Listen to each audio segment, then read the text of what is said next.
Last week, we sort of changed educating Ricky a bit.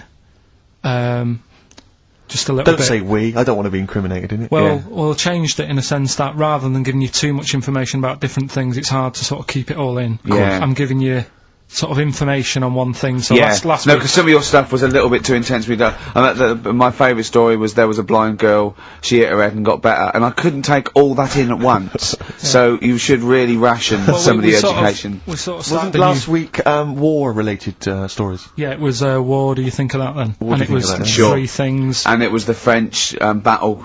Going over the top was John's got a moustache, which you think was ambiguous because someone might have said that anyway. Well, look, you've remembered it, so it's working. So we'll be doing that, and last week loads of French people have just gone to war who were listening to this. Yeah. You said you wanted to learn some science this week. Did I? Yeah. so the title this week for that is Acid, I Would Sort You Some Science Out. Acid, because that's... How long did that take you to call? Listen, but you know, people love Karl. There's comedians come to me and go, Karl's the funniest man. They absolutely love him, right? But I think we're only seeing half of it, right? If we can get him on television, his face then, when he told me that title, was like a child at Christmas. Yeah. He was so proud of it. He was excited what I was gonna... It was brilliant. It's a bit like when a child's drawn a picture in art class. You know you've got to stick it on the fridge, but you basically think it's crap. Yeah. It's very much like that. Alright, Karl? Is that good? Yes. So we'll be doing that.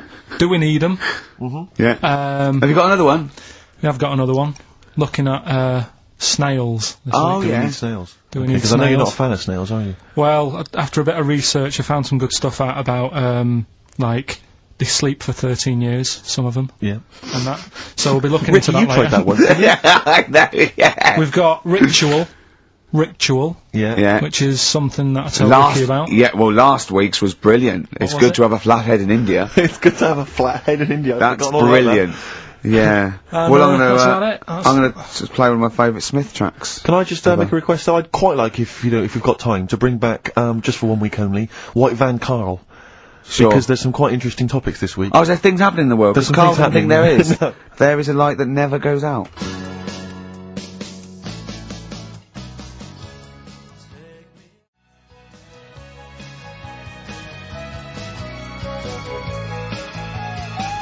What?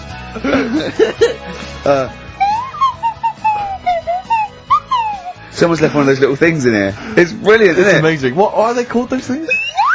I imagine that just then I was thinking of being in the front row at a Morrissey concert and going, can I just play along?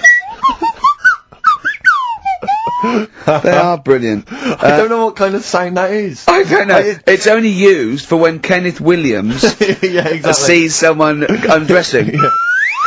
Yeah. That's the only time that is used, that noise. Exactly. That is But brilliant. it's like it was specially created for the Carry On films. Yeah, we need... I don't know what it is, but we need something when I walk in and see someone changing. Well, what about this?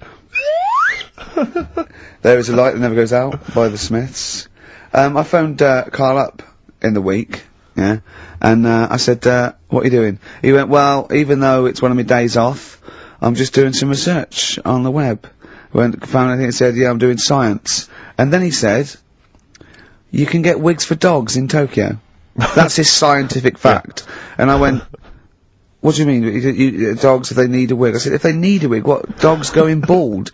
And he went, like, this is fine to him, he went, it's a stressful city, Tokyo. The world's alright with Karl. He's always got an explanation. I've only ever seen him confused once. When, in Edinburgh, he looked out of his window one day and he saw a bloke putting a parking ticket on some rubbish. Yeah. And that genuinely confused him. Yeah. He couldn't work out, could you? It's a bit weird, isn't it?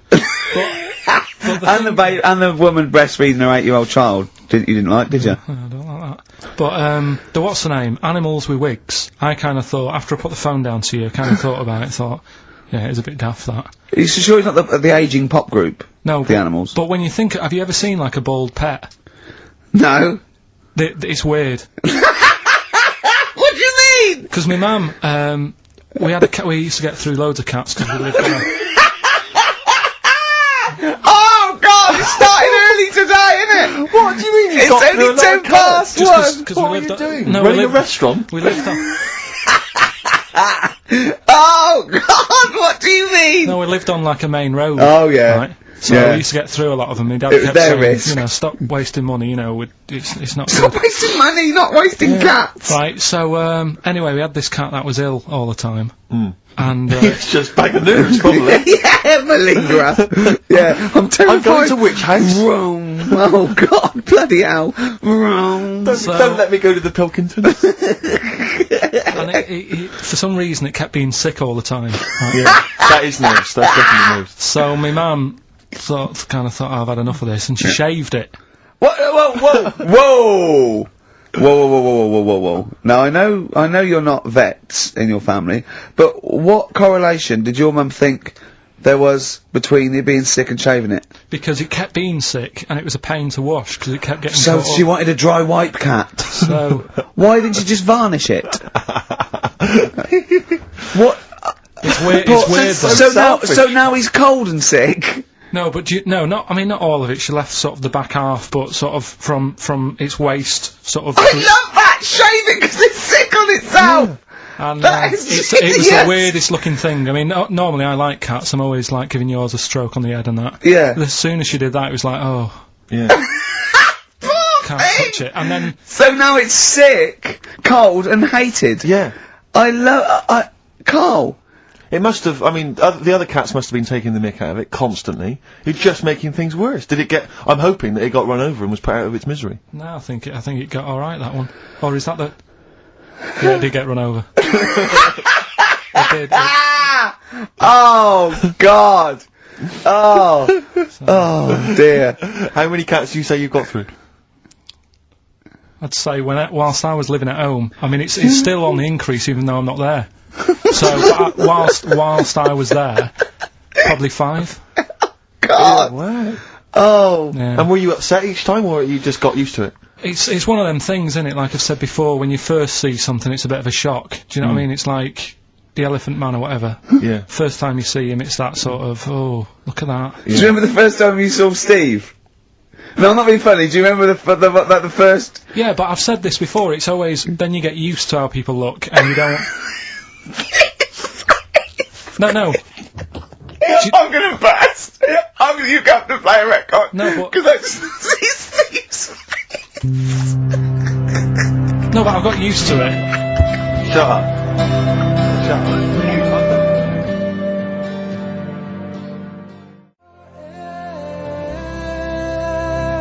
Let You Down. Gold Rush on XFM 104.9. Ricky Gervais, Steve Merchant, Karl Pilkington. Brilliant. Rick, I was in, I don't know whether I should tell you this because it might rock you to the very core. Go on. But I was in an Indian restaurant the other night, and you've not seen the film. Have you seen the film Notting Hill? I haven't, no. Right, in the film Notting Hill, have you seen that, Carl? Yeah. Do you remember the bit, Julia Roberts plays a movie star, rather like Julia She's the Roberts. most famous, yeah, I know. And she's in a restaurant having dinner with Hugh Grant, and she overhears some people in the restaurant slagging her off, and saying, you know, she's a slapper, probably all actresses are. And she's sort of stewing on it, and Hugh Grant wants to say something, and she says, "No, I won't let you." And then as she's walking out, she goes and says something to them, and of course their faces drop. They can't believe it's her. Anyway, I was in an Indian restaurant the other night, and they were slagging you off, Rick. Well, what they were saying is they were going, "Oh, Ricky Gervais. The thing about Ricky Gervais is he's just like the character he plays. Right. He's just like David Brent in real life." And I was listening in, and I was thinking, well, I want to say something. I want to go over and have a word and say, you know, you're partially right, but I couldn't. I didn't know what to do. I didn't know what to say. I couldn't. What could I do? I couldn't really go over there and get into a rumble. I want to say, what do you mean that I'm like him? I use his face and his vocal cords, but I mean, I can't help that. But it's that thing as well of, I don't know where they've got this information from. But no. Because you're not, it's so received. they're wrong. Well, so they've received it from somewhere, or they've read it or something. It's just, but I don't know. I mean, I can't really be annoyed that they're just wrong. But it was very weird. It's like being annoyed at a vicar believing in God. I can't get annoyed with him. I just don't believe. But because obviously they didn't recognise me, it's rather like, you know, when they talk about that idea that if you could go to your funeral, what would people be saying about you? It's the closest you could get to that. That you can hear what people are saying about your friends. But why don't you to get around to that? You go, he is. Yeah. What do you think of the other fella that's sometimes with him? Yeah. That tall fella. He's good, isn't he? Yeah. I know. Yeah. It's a shame actually because on the occasions I do get recognised from minor appearances, I never get any cool fans. I just get the nerds. I get the real nerdlingers. I don't get, you know, beautiful women coming You're putting them off, though. Putting them off. You've got to take what you can. Well... But you'll have nothing. No, I know, but this girl came up the other day, and she said, hey, are you that guy who's involved with The Office? I went, oh, yes, I am. She went, my boyfriend loves you, he's over here. And she pointed him out. I was devastated. I thought, I'm in here. Yeah. There was nothing going on. But there was a guy who was in HMV, and he was working with the till, been working with the till, and he saw me, he said, would you sign this DVD? I went, oh, no problem. I said, and I was trying to make conversation, I was trying to be frothy, and I said to him, oh, selling well, is it? And he went, it is. Although we've had quite a lot of returns. I said, well, don't tell me that. I don't want to know that. What did he mean? That they didn't like it? And I said, what? People have been bringing it back. No, I think it's glitches. He said they've been bringing it back. I said, what was the problem? He said they didn't really like it. No! Yeah, some of them didn't really like it. You can get it back if you don't like it. No, I mean, I don't know whether they gave him the money back, but certainly that's what he dealt with. That's what he'd encountered. He said we didn't give the money back, they just wanted to drop it off. What, they didn't even want the money back? Yeah, they just wanted to get rid of it. Yeah, they just didn't want it in the house. It's like, I don't want this rubbish in the house. Oh, but we still get the money for it, do we? We still get the money, but Brilliant. you know, I told you that other time. Again, because people don't recognise me, again, I was in a record shop, there was a stack of Office videos, and this guy went by, and I sort of heard them as they went by, he went, oh, Office, yeah, a lot of people like that. I think it's shit, he's mate when I agree. Really? And of course, again, what could I do? I couldn't say anything, I couldn't pipe up and go, well, that's sort of... I like the fact that you're always hearing these loud vocals. Yeah. It's Christ. What's the chance of that? That's brilliant. Maybe everyone's always slagging it off. But it is part That's it. Yeah, that's part of it, but also because I keep hanging out by stacks of Office DVDs. Oh dear. Wearing a t-shirt with a picture of you and me on it. Yeah, that'll do it. What we got to play, Carl? Something Steve wants. Well, actually, I must dedicate this to someone who's emailed in. I mentioned earlier that I was going to play some of the Roots, and Joe from Peterborough's very excited about that. So, this is not from the current Roots album, sadly, which I've not fully absorbed yet, and therefore don't feel I can make a decision on which track to play, but maybe that'll come That's the sort of sometime in the future. and thought we put into our, you know, picking music. Exactly. I had these cassettes still in my bag from last week. Sure. Anyway, this is from the album Things Fall Apart. It's the Roots featuring Erykah Badu. You Got Me. Let's play it. It's going to be structured, set pieces, hitting our marks. Do you know what I mean? There'll be time checks, weather checks, a bit cold out. If you're driving, careful on that. So do the prizes. Check for traffic, like if it's bad. Yeah. Okay, well, again, an arbitrary selection of goodies. What are those politicians doing? Was that XFM News? Yeah. Right, what have we got? So we've got, for those that are a fan of the movie Donnie Darko, which a lot of people rave about this year, a sort of weird teenage movie, then there's a sort of sweatshirt there. It is actually quite nice. It's not bad at all. It's medium, so if you're a bit of a bloater, don't bother to apply unless you've got a friend already.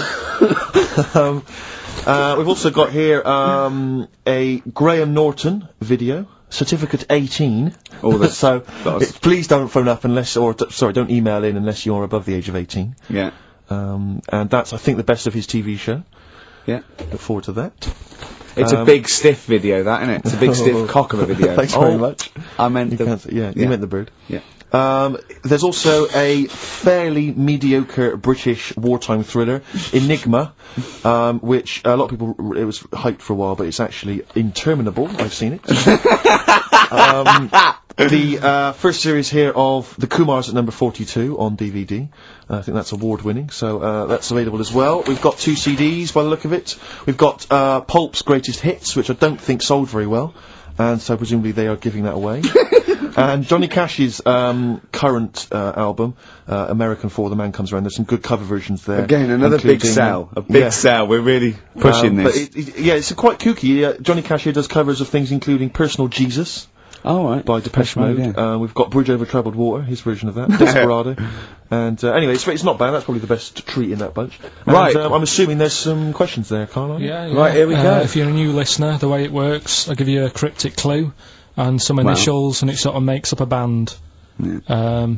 Makes more sense when you hear it, I reckon. Not particularly. Well, not really. Although people do get it. I just worry about the state of our listeners. Go on. Right, so there's 3 of them. You email in ricky.gervais@xfm.co.uk. It's email only. I repeat, it is email only. We are too lazy to answer the phone. Yeah. Okay, here we go then. Number 1. There's normally 2 easy ones and a difficult one. Sure. So here we go. Number 1. Don't argue with him. He ain't going to change his mind. Don't argue with him. He ain't going to change his mind. Yeah, that's AA. AA. That's, yeah. So that's the first one. He's not going to change his mind. What do you mean, Presumably you've got them written out, haven't you? Yeah, I'm just thinking about what the answer is, so I don't write the answer down. Don't worry, they get it. Yeah, don't worry. Well, you can't remember it? You came up with it, there's only 3. I know, it's weird, isn't it? No, it's not weird, it's incompetent. Right, the second one, anyway, I hope you get this. I hope you get this. Email in and tell us the answer. This is a shambles, isn't it? Hang on a minute. Keep going. Go on. He always gets what he wants and doesn't worry about anyone else. P. And you don't know You don't know that is?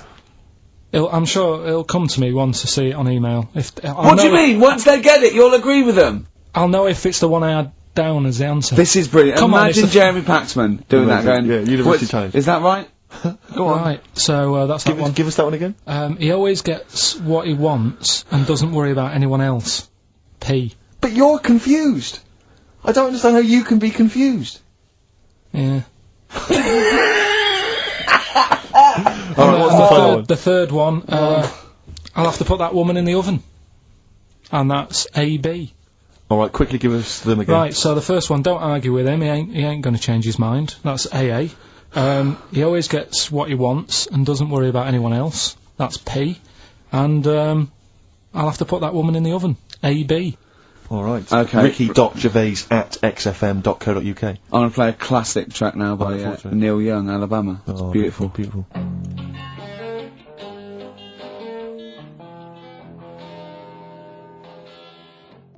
Neil Young, Alabama.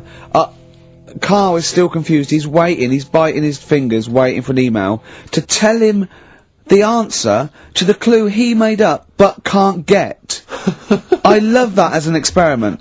As a I mean, that would confuse psychologists, that you come up with something that you can't get. It's brilliant. Yeah, you came up with the question, you don't know the answer. And you expect them to, but you can't, and you made it up.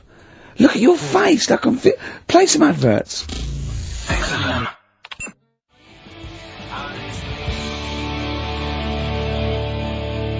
Honestly, Juan, by Billy Corgan's new band there, ex-Smashing Pumpkins. Sounds a bit like them, but I like it. It's alright, not bad. I like it. You would pleased to know, Rick, incidentally, that someone's got the right answer, so Carl now knows the answer, yeah. Brilliant. Well done, Carl. You're a fool. Right. Well, talking of which, it's a long time since we've had any White Van Carl. For those that don't remember this particular hot feature, we basically ask Carl some of the questions that are asked of a white van driver in the Sun. They always have this on Saturday afternoons. Anyway, here's the first one. They're not fascinating, Carl, but I'm just interested on your take, really. Yeah. What do you make of Cilla Black quitting Blind Date after her husband sent a message from beyond the grave? Are you familiar with this story? I didn't know that. What's that? She went to see a medium, and supposedly her husband passed on information through the medium, which was incredibly vague, but persuaded her to quit live on air. Well, it's about time, isn't it? If even dead people are saying, enough's enough.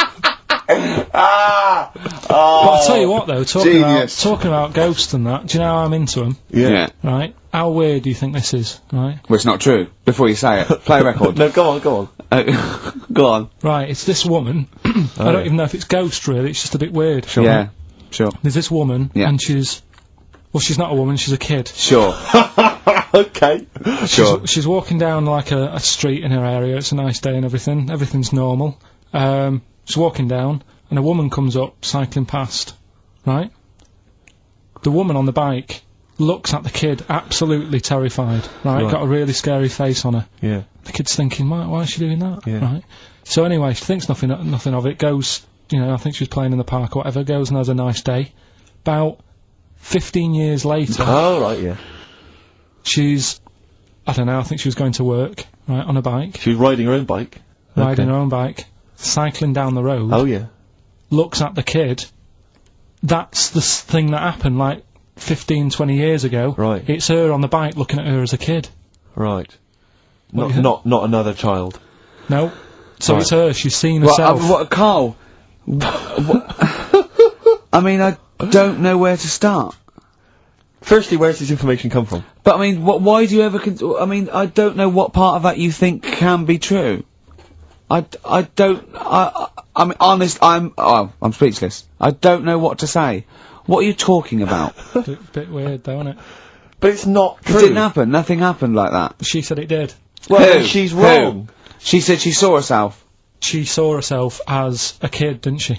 Did she carry on riding and as an adult when she was a kid. Did she stop and talk to herself? Or did she ride on by and think, that's a bit weird, there's me as an 8-year-old. I won't stop, I'll be late for work. Yeah, if I'm late again, the boss said he'd be in trouble. Yeah. Oh. Well, And where is this information? Did it happen to someone you know? No. You overheard it on the bus? No, it was in the 14 Times. Ah, right. Well, Okay. that's the answer. Good. We've Okay. got to the bottom of that. Right, good. Brilliant. Now, what do you make of David Blunkett accusing gangster rappers of making kids believe guns are cool? It's a hot topic there, Carl, and I imagine you've got some strong opinions. He's saying what? He is saying, basically, that all this rap music is advocating gun use and violence against people, and he's very worried about it. Nah. Okay, alright. Next one. Have you thought about going into politics? Because I'll tell you this, they wouldn't be able to argue with you, really, in the Houses of Parliament. They'd have where would they start? Yeah. My fellow is an idiot. Yeah. No, but violence has always been about, hasn't it? Like cowboys and Indians, they didn't have PlayStations and Tupac then, and there was still violence. What do you mean? In the Wild West? Yeah. Do you know what I mean? So you can't really blame it on stuff. It'll always happen. That's the world, and it's made up of different types and that.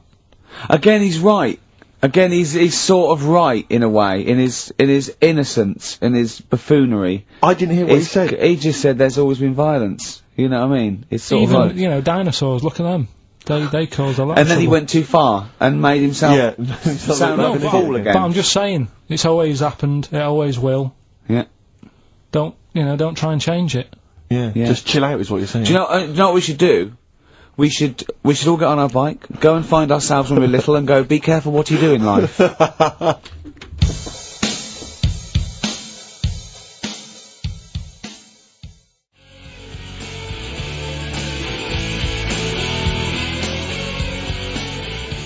Oasis, Supersonic, still good, Still as good as ever. Still good. Yeah, I think Heart 106.2 is probably picking up a few of our listeners as we speak. Yeah. Who's on at the moment? Don't know. Doesn't matter on there, does it? They just sort of... Don't slag them off. No, I'm not slagging them off. I'm just saying I don't think... You tune in because you want to hear Simply Red and that, don't you? Do you know what I mean? Well, they play other great stuff as well. Magic is the one that I love, because I only ever listen to it in a cab. Yeah. If I'm in a mini cab. Good, that's good, that is a good station. But Magic is dynamite. But I know on Magic, the DJs have got like 5-hour shifts. It's incredible. They're all... And they do read their own news. I know. It's like they've cut out any expenditure on that channel. It's just some old records, and one guy has to go on for 5 hours, read his own news, his own travel. There's nothing else. I saw a bloke struggling once. He sort of wants to be a bit of a sort of comedian, and he does one link. It's sort of one sort of 15-second link between each record. Goes, that's Celine Dion. There's a story in the paper again that people were late for work on the Underground because there was leaves on the track. Just wondering if leaves are ever late for work because there's people on the track. It's Simply Red. Oh, bless him. I still think he's got to come up with them for like 5 hours. He's been sweating. Before I was going, I'm going to kill myself. I'm going to kill myself. Share's almost finished. I was just thinking the story about war on Iraq. Imagine if I can't do this anymore. I can't imagine if humans become extinct. With leaves. Dinosaurs would kill her. I don't know what I'm doing. Look at Carl's face when I said that. The man moth. Yeah. They've cloned a man moth. No, but that's the sort of thing I think we need now, right? We've covered a lot of stuff. What, education? Teaching, yeah. Well, okay, what do you want to know? Don't know. Have you got something? Can you educate us on anything? I've been reading bits So and could we bobs. bring back just for one night only, educating Ricky? Oh, I'm excited. Yeah? Do you think it warrants that? I don't know enough about it. You know what I mean? About what? It sounds perfect. Play the jingle. Oh, educating Ricky. He's getting smarter. A couple of things happened in the week that I read about. Okay. Keeping up on what's going on in that. Sure. Yeah. One was about that Galileo fella. Okay. Was it about 1636? Was it? I think it might have been Not earlier. bad. Go on. Did some stuff with light and that. Yeah, he did lots of physical experiments, yeah. Is that it then, Carl, is it? He did some stuff with light and that. What did he do with light? What was that? Well, I think he invented the first... Telescope. Telescope. So I think it's a particular lens though, and he did experiments where he dropped famously two different, weighted, balls from Pisa, and, they hit the ground at the same time, showing that doesn't matter, the weight doesn't matter, but air resistance does and stuff like that. I think he probably explained it a bit better than that. Yeah, but I'm talking to Carl. Sure. Did they need to know He's stuff? just thinking about pizza. Yeah. Did they need to know stuff like that back then? What do you mean, did they need to know stuff like that? It's just... There weren't people going around going, I've got to drop these two things off the Leaning Tower of Pizza, I just don't know which one's going to land first. Yeah, I need to know. Why do you need to know Bring me that? Galileo. Yeah. It's for a bet. Yeah. No, but if I was knocking about then, I'd be like, stop messing with that. We need a telly. Or, you know what I mean? I bet he thinks the Flintstones is real. I know. That'd be brilliant. That's what I'd do if I was a caveman. I'd make a telly out of rock. Yeah. And a pelican And a and car a that I cement just mixer. ran along the road with. Yeah, exactly. Yeah, we need a car. Yeah. Well, we haven't really got the internal combustion engine. Can you stick your feet through the bottom? Yeah, just get me a car, for Christ's sake. Anyway, so I learnt that. And Yeah. then, What? He learned his name.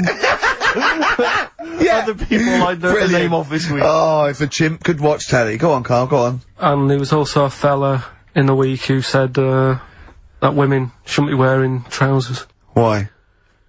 Because they don't look good in them. Right, and who was this man, and from what era did he- French fella. Last week. Did he mean walk around naked? He just said, women should wear skirts rather than trousers, because no woman looks good in a pair of pants. Right. How old was he? It was probably about 67. Uh-huh. About that, 67, 68. Yeah, yeah. Wasn't happy with that. What do you think? What do you think about It's rubbish. that? Yeah. These are the only things that have caught your eye over the last couple of weeks. This is the entire news. Galileo did something with light. A French fella said women shouldn't wear trousers. See, that to me wouldn't pass as education. It's not education. I don't know where you could ever use that. I don't know when that would ever be applicable to life. I just like reading stuff that sort of reminds me of. Do you know what I mean? If I read it and it gets me thinking, I think that's a good little piece. But I mean, but surely can't you just sort of like sit near something that vibrates to keep your brain going, or shake your head every now and again? I mean, what does this do? You mean it makes you start using your brain? But what aspect of a Frenchman said women shouldn't wear trousers got your mind working? What questions were you Because I asking thought after that? that's a bit daft, isn't it? Right? Yeah. Okay, I it was ends there thinking- with me. There's nothing else. There's nowhere else for me to go on that. He closes Your the mind's gate. still worrying. Yeah, go on. What do you think? Let's go through this. Oh, I wish we could download his I know, thoughts. I know. Just watch it. Yeah. Wouldn't it be great, like a DVD? Like a cartoon. Imagine that extra footage on the Office DVD. Yeah, Carl's brain. That would be With a commentary. amazing. Oh, with I a mean is- commentary. Go on. Women wearing trousers and that, right? On the estate that I grew up in, Yeah. on right. There was a woman about 4 houses down, right? Right. Rough. She's the She one. was, or the estate. She was right. Yeah. She's the one whose kid took a horse into her house. Yes. Right. Right. Now we won't go over that again. No. If you're a new listener, I think we covered.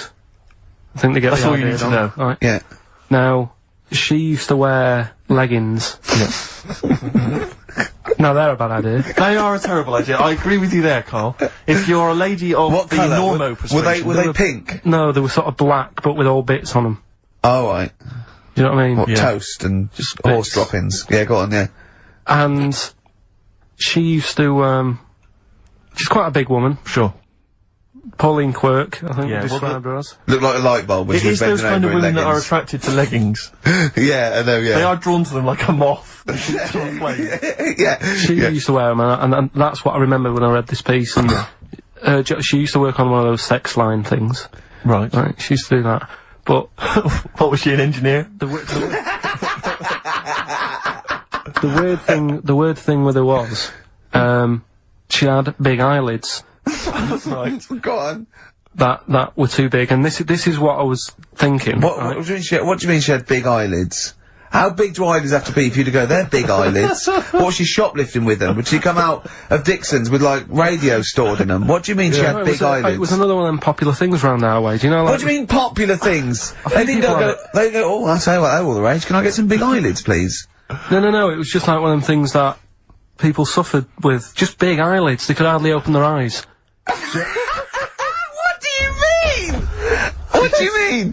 That's one of them popular things round where I grew up. People had big eyelids, they could hardly open their eyes. What does that mean? What sort of freak town were you born in? You had webbed feet people with big heads, you got women with big eyelids. What does big eyelids mean? Are you confusing her with the horse? yeah. Did she have hooves? Look, what? Just too much skin. It was like the neck of a chicken, but on the eyes. What's your point? Anyway, so there's this big eyelided woman with the leggings. And that's what I'm saying to you, though. That's when I read that story with people with trousers. Yeah. I went from that. Yeah. To a woman who used to have big eyelids. I still at the point. But then, and also the other bloke who had the eyelid problem was a mate of mine. Right. His dad had it. And same problem, massive eyelids. I don't know what that means. I don't know what that means. I used to say to my mum, I'm going round to, Dave's house. Yeah. And, Or Drew say, Pig, well, as you call it. that's alright, but make sure his dad doesn't take you out in the car. Because he could hardly... he could hardly see. He had to have his head... He gets to tilt his head back to keep his eyelids open. Sure! Did he have a couple of matches with him at all times? What a load of gobbledygook. This began as educating Ricky. I know, So it's what, like he was people thinking- with eyelids. But it's like you're supposed to make that leap as well. Yeah. If I mention the trousers, Ricky will probably be thinking about people with big eyelids and women wearing leggings. Play a record, Carl. Got nonsense. Adverts. No. Oh, alright.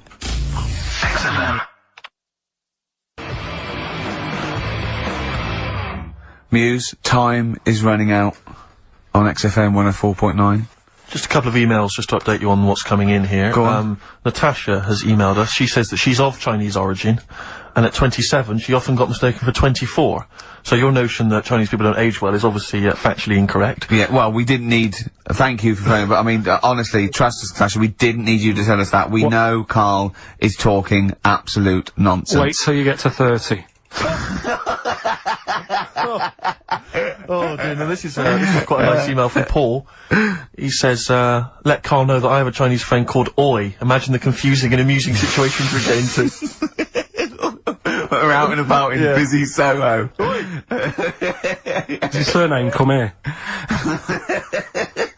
Lightning wit from Carl. Wait That's nice. till you're 30. Yeah, I know. Brilliant. But no, actually, we've had a surprising response to Songs of Phrase this week, despite the fact everyone has agreed that it's racialist. They've nevertheless had a go. So keep your answers coming in, because we may as well. You're a hit, Carl. You're a hit. What, have we still got monkey news?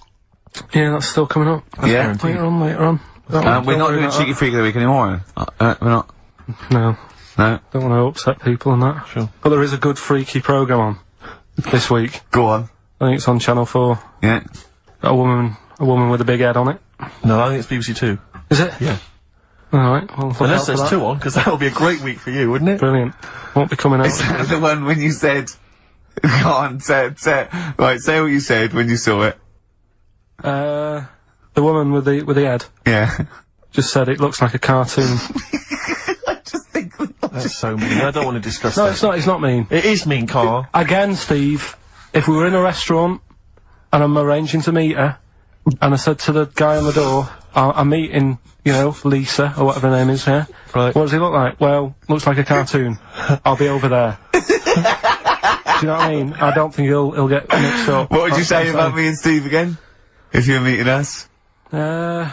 No, it just starts getting nasty, doesn't it? I'm meeting, Karl Pilkington. We're very busy. What does he look like?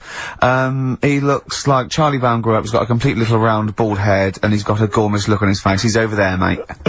Yeah. Alright? That's started the ball rolling for you, Carl. I love that it's okay to say what you like about people. If you go, yeah, but if I was looking for her in a restaurant... I know, but... Yeah.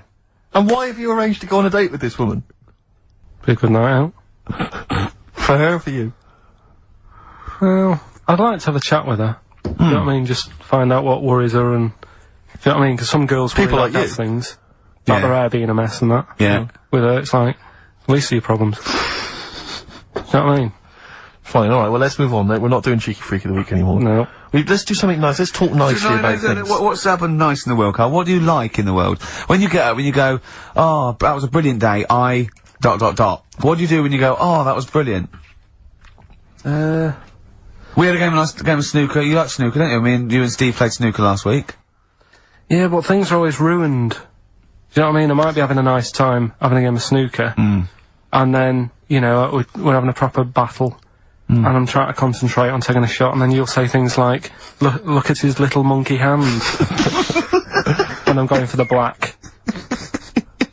Do you know what I mean? Yeah. Or maybe I'll say, I'm just going to the toilet, and then one of you will follow me in and peer over the door. Oh, yeah! Tell that one.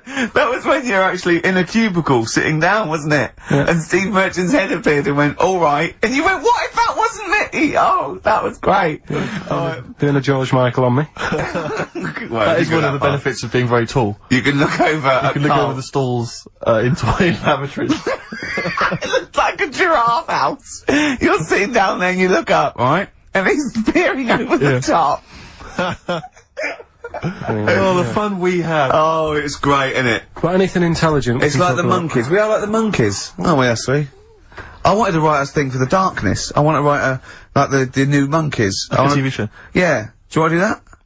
Yeah, alright. Yeah, okay. Well, if they're listening, or their radio show, a record company listening, or their manager, big fan of the Darkness, my favourite. Hang on, don't make a promise No, my favourite band at the moment. We'll do a pilot. Them and the Monkeys. Don't make Running round, speed it up. They can have their songs in it. They can write songs specially for us. What if they can't act? And it's them. They can act. They just act themselves running round.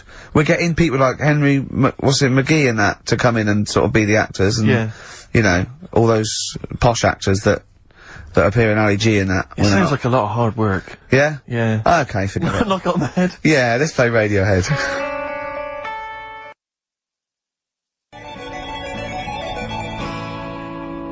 Radiohead and Let Down off OK Computer on XFM 104.9. Right, let's think of some nice stuff then. Annoyed I was yesterday. Go on. Just got off the train, and, guy comes up to me, and he says, excuse me, can you spare some change? I'm from Liverpool and I'm homeless. And I was so angry. I was in a bad mood anyway, and I just wanted to say to him, well, there's your mistake. Go back to Liverpool. That's why you're homeless. You're in London. Well, he might have been homeless in Liverpool and thought, well, why'd you come down here? Well, where would you rather be homeless? Liverpool or London? Well, Algarve. Well, no, but I mean, I'd certainly... Do you know what I mean? But just, why am I supposed to say I'm from Liverpool and I'm homeless? Why is that supposed to be a persuading factor? Just annoyed me. I thought there was enough problems here already. He's going for a double sympathy vote. Yeah. I'm homeless and I'm in Liverpool. He could have just said I'm from Liverpool and given him some change. Guy he was from Manchester once, I gave him my sandwich. Yeah. There's a thing the other night, right, they did this programme, it's only on in London, so if you listen out of London you won't know about it, but it's about, Oxford Street, right? And, about all the thieving that goes on it's like and stuff. thieving. Yeah. You know, drug problems on the streets and that. Yeah. You know, what gets on people's nerves, those people with the boards, you know, golf sale and all that. And, there's this bit that concentrated on the homeless problem, right? And, he said, you know, this fella looks after the homeless, he goes up to him, says, how you doing? Are you hungry? Do you need food and that? He said, you know, a lot of people worry about the homeless, but we do try and look after them. And the Salvation Army were there, and they said, and this is where they can come if they need anything, if they need any food, or, any clothes, if the shoes are worn out. And he said, oh, can we have a look at that, right? So they go in this little room where all the clothes are, and they go, and there's like a load of jumpers for them in the winter in the cold. And the camera sort of pans across. A load of ties. Right. For the homeless. What? Ties. Ties for the homeless? Round the neck, like, to look smart. No, they use them as belts. I've seen a lot. Or as a lead for their dog. Yeah. Yeah. What are you talking about, ties? That's what they did. They said, and here's the room with all the stuff in it. Right? Jumpers for the homeless. Jumpers, shirts, trainers, and you sort of load of ties. Nobody wanted one. Some evening dress, and they got a formal function. Any cravats? Now, where's the cummerbunds? I'm thinking of being homeless outside the Royal Albert Hall tonight. Yeah. That's where the real pickings are. I'm breaking in the back door of the Savoy this evening. Oh, dear. Another charity thing that I was reading about the other day that they're doing. Do they give them trainers? Because I've seen a lot of tramps with new trainers, and I think there must be like a equivalent of a soup kitchen where they get shoes, because that's it must be, yeah. Otherwise, that's weird, isn't it? You blow any money, you beg all day and get a nice new pair of Nike. Yeah, no, don't waste it on clothes. Get some tenants. Get some, special brew. That's the best value. Go on. Some smack. Go on. If you've got a lot of worries, on the street. Little starter bag. Take your mind off it. Yeah, take your mind off it. Yeah. Well, that's weird you say that, because, you know, a trainer's the most important thing, because, like, you know all the problems in Africa. Sure. Right? A lot of problems going on there. Yeah. The other day, they're asking for people to send their spectacles to Africa. Right. Would you be happy if you were over there and, like, you're hungry and that? And then they say, here you go. Well, yeah, but it must be for a reason. I don't think it's... they've got bad eyes and that. Yeah, I know, but I don't think they go round... It's not like when you see those things on Live Aid and there's people dying but they're putting specs on them. No, I think that's what it is. No, it's not, Carl! They sort out food and medication before they put a little pair of specs on the lads. That isn't how it came across in the advert. I think they probably walk hand in hand. You know, the people handing out the food are also, you know, walking alongside guys with the specs and they're handing them out as well. But what have they got to look at? What? They don't own anything. They'll realise how bad everything is. God, it's rubbish here, isn't it? I tell you, I try and help out the world. I've joined a little charity thing. They pay me £5 a month. Yeah. I'm all up for helping. Yeah. But sometimes you think, what can we do? You know what I mean? Yeah. What can we do? Okay, what can we do? We can't do anything. Okay. That thing. Play a record. We were talking about the debt the other day. I was reading up on the amount of debt that South Africa are in and that, and it's just like, that's without any shops. Do you know what I mean? If they had shops to spend the money on, there'd be murder.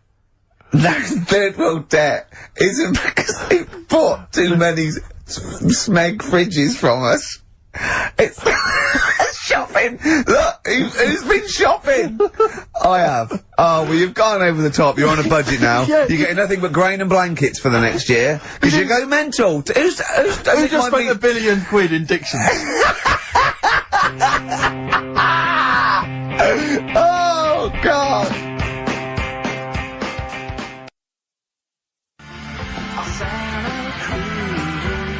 Forthcoming single from The Thrills, that's called Santa Cruz. On XFM 104.9. We were just talking about people who do good work, you know, wandering up and down Oxford Street, giving stuff to the homeless and things. And I was at they have a little kind of music festival back in my hometown of Bristol, periodically in the summer. They can never really attract any decent acts, but, you know, we support it anyway. Not even Portishead? No, they never Tricky? No. Right. I think that, well, this year it was Robert Plant, who sang lots of old blues covers, and people were quite bored until he played Whole Lot of Love at the end, and then we sort of went, you should have done all the old Led Zeppelin and stop playing all this other nonsense we're not interested in. So I always set this for next time. Yeah. Robert, no.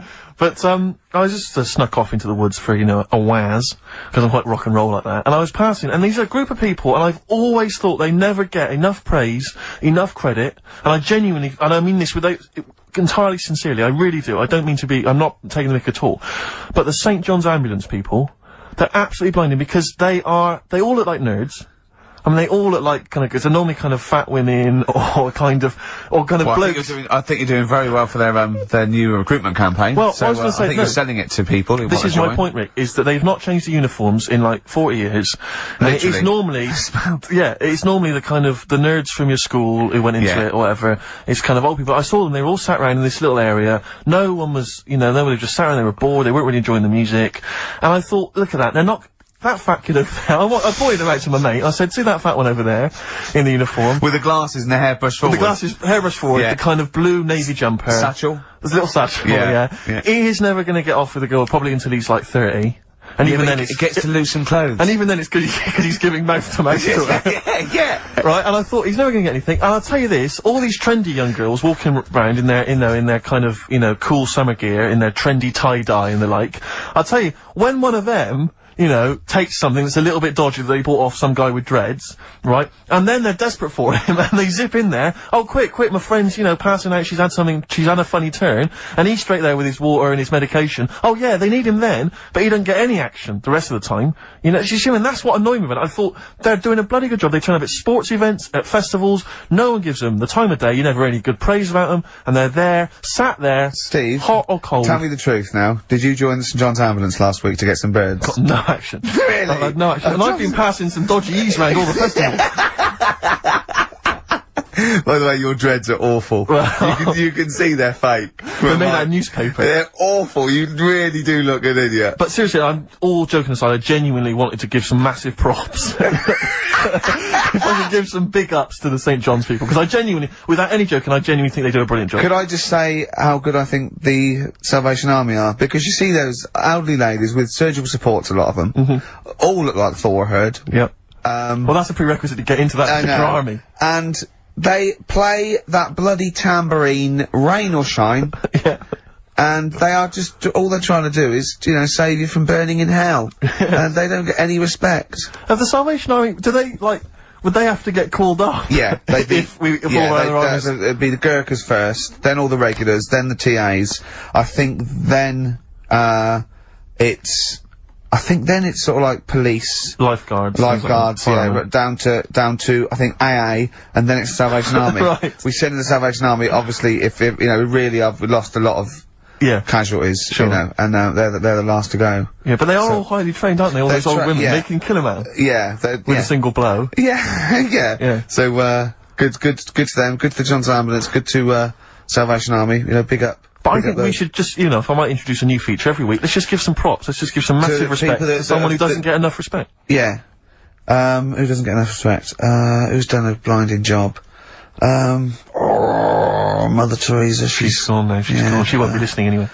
Who's the best person that there is? Who's the best person there is? I'll tell you what, I'm gonna call, either Carol Vorderman or, Esther Anson and say who's the best one you've ever met that, you know, did something. Yeah. Alright?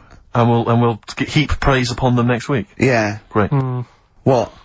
I just don't like, you know, they know they're doing a good job. Right. If I did that job, I want a pat on the back. You wouldn't need a pat on the back. And people are starting to, you know, it's like Carol Vorderman, I like her, she's alright, she does a good job. But now that Better Homes, they only tend to turn up at people who have had problems. Do you know what I mean? Right. Well, leave it. Okay, wait. Go on, what do you mean? No, it used to start off and it's like... I haven't seen Better Homes. What is Better Homes? They go around and do someone's house up. Right. Do you know what I mean? But then they get a bit of bad news. And Carol thinks, I'll cheer them up, I'll give them a new kitchen. Yeah. And it annoys me because if you haven't had bad news, it doesn't mean you're not worth a new kitchen. Did you send in an application? Yeah. You say that I'm bald, I'm from Manchester. Well, if you'd written that, they'd have rushed round. Yeah. What do you mean? What they say, so-and-so's had a bad year, his mum died, he lost his leg, and all he's ever wanted is a chaise longue and a hostess trolley. And the annoying thing is, right, they might not be the ones who write in, it might be a neighbour, but they also get something sorted out for them. Really? So even though the neighbours had a bit of bad news, they go, oh, cash in on this one, I'll send a letter into old Carol, tell her that, you know, mum's passed away. Yeah. I'll get a new, conservatory sorted. Sure. And sometimes a neighbour gets a better deal than the person who, do you know what I mean? The person who's had a bit of bad news gets like a new little kitchen, whatever. Neighbour next door, leave the kitchen, let it go, Carl. New decking in the You had to pay for your own garden. kitchen. Do you know what I mean, though? Yeah, the kitchen sorted, the bathroom needs You had trouble with the grouting, didn't you? Yeah, I don't know. Oh no, we got to do, oh look, play a record, we got to do the results. And then we got to do monkey news. Could we quickly do the results? Well, you say we've got to do the results. There's not people hanging on for them. Let's do it, and just knock it out there before well, let's play a tune, let's come back and do that. Eddie and the Hot Rods, yeah, surely.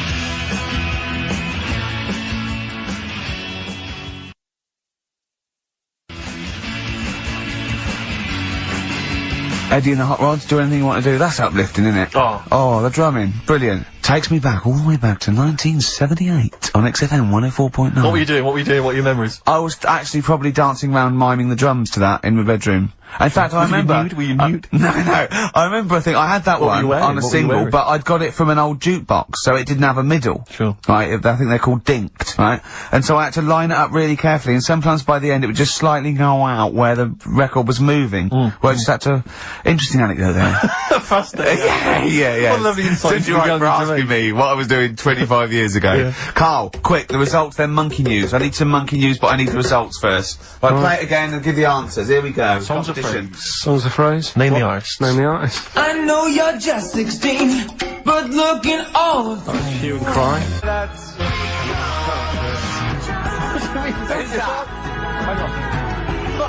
Well, that's Philip Bailey again. That's too little.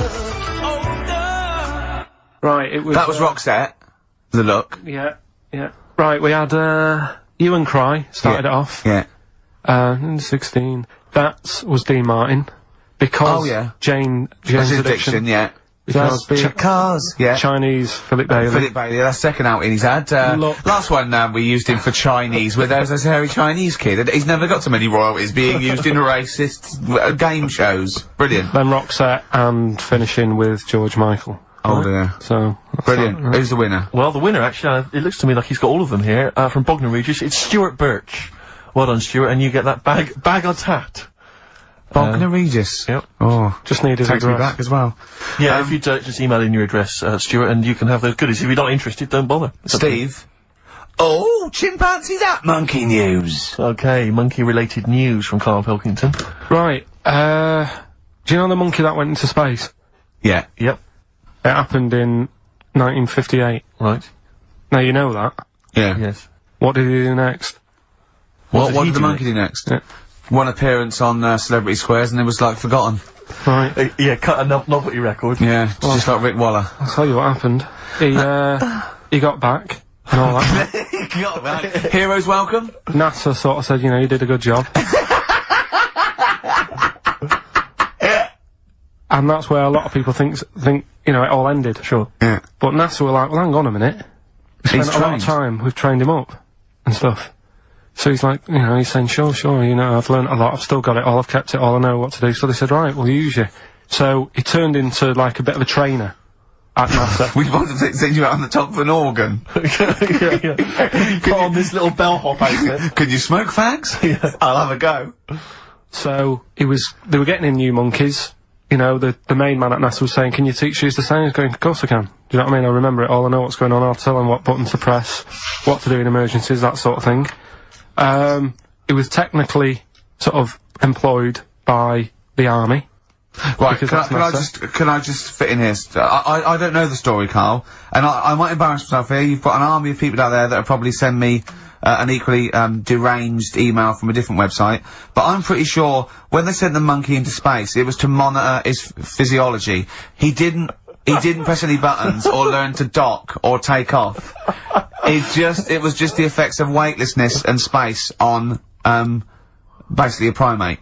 I'm pretty sure he was tied in with electrodes to his head. So, well, yeah, I'm pretty sure. Okay, I could be proved. But even if that were the case, and he had learned to press one or two very basic buttons. Definitely not. Definitely But not. even if it were the case, I'm pretty certain they wouldn't have brought him back to train up Neil Armstrong.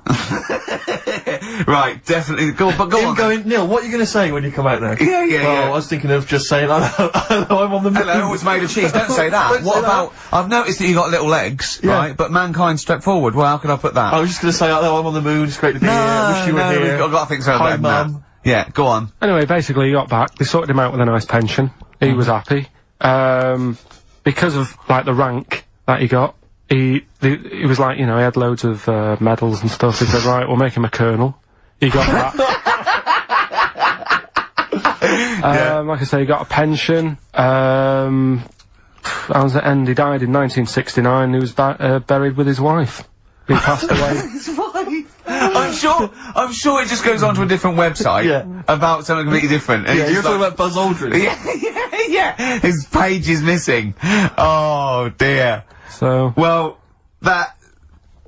Carl, if someone could call in, did they train Leica the dog to sort of like, you know, dock and He never made re-entry? it back, did he, like? We'll They didn't bother. They didn't even bother. Didn't bother bringing him They back. just sent him up there, and they didn't have technology to bring him back. And they just went, yeah, that's brilliant. Well, I can do that. Yeah. amazing. Really? Yeah. What do you think of that, Carl? Rubbish, isn't it? Sort of brought it down a bit. But But the little monkey made a colonel. Hero. Big hero. What was he in? What craft was he in? Sputnik. just hang on a minute. He was in, Jupiter AM. Yeah. Let me see that piece of paper. Let me Yeah, put the I thing. can guarantee there's nothing there about his training other than let's hope he's not sick on the control panel when we shoot him up at 400 Gs. Oh dear. I love the fact that you think that this monkey was a high... Do you know what I mean? When you think of these things that they say in the monkey's face, do you think of the Planet of the Apes? Like they're sort of talking, sort of chimps and gorillas, and they're in tunics on horseback with snub-nosed rifles. What do you think of? Just a little monkey getting on with it. He knows his job, he knows what he's got to do, he gets on with it. Look, he's pressed the button. Watch him press the button. This takes me back. Do you remember 1965, I think it was? We're going to use him to train other DJs.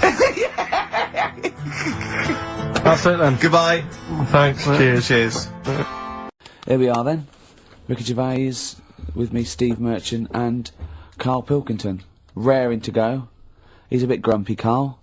Woken up at 8 Because he's o'clock. from the north. Yeah, because he's in London. Yeah. And London's rubbish, right, isn't it? Oh. Where can you can't even get a Band-Aid in London, can you? Or grouting. In Manchester, I could walk to the next shop and definitely get some Flash, or maybe some Vim. You can't get it down here. You gotta go to a trendy bistro, haven't you? Karl, why are you grumpy? I told you before, I'm just a little bit tired today. Because he had to get up, the builders next door woke him up. No. He's always going about his hours. Those builders probably got up at 6. Yeah, to but I get can there at understand builders who get up early because they're building outside and they've got to get the job done before it gets dark. But he's working in someone's lounge. If it gets dark, put the light on. It's not a problem. So why is he starting work at like 7 o'clock in the morning? Well, because builders get paid by the day, and if you get a builder there and go, I'll just do 11 till 3, he's not going to go, I'll tell you what, love, just give me 40 quid. I didn't do a whole day. It's a day's work, isn't it? So you want to get the most out of them, don't you? Plus, he probably wants to finish early so he can have a good night out. Yeah, it's a Saturday night, you know what I mean? He wants to... Yeah, he wants to get at least 15 pints in. And he was cheery, I bet he was whistling and, you know, dancing around and tapping, you know, so I don't know how you can be annoyed at that. Why don't you get earplugs? I don't like it, the idea of earplugs. Why? Because I live in a flat, so it's not as if I'm looking after my house, right? I'd work out already, I've lost you. No. That wasn't even a whole sentence and I don't know what you're talking about. No, but what I mean is... What? If you live in a house, right, you know that you've turned the lights off downstairs, you know you haven't got a frying pan on, right? Right. Okay, So, not Look, really. keep him going. But I live in a flat, and I don't know what the other people are like. There might be some daft people in there who Cool, don't, imagine that. right, who don't turn stuff off. Now, if I have earplugs and the fire alarm's going off, I'm not going to hear it. I'm going to have a good sleep, but who knows what could happen? So I don't like earplugs. It's not safe Okay. if you live in a block of flats. But I think you'll find, because I've used them, I think you'll find that a fire alarm will cut through I the wear them earbuds. sometimes if it's noisy or I want to go to bed early or something, and I hear my alarm clock, and it goes. Beep, beep, beep, beep, beep, beep. It's All that right, loud. okay, well- and a fire alarm is deafening. All right, so we've talked in the past about snails who sleep for 13 years. No, you have. That's never been confirmed. In fact, the expert hadn't heard of it. Well, they do. Okay. I read it on different sites. Okay. So how much does it take to wake them up? Got you. What do you mean?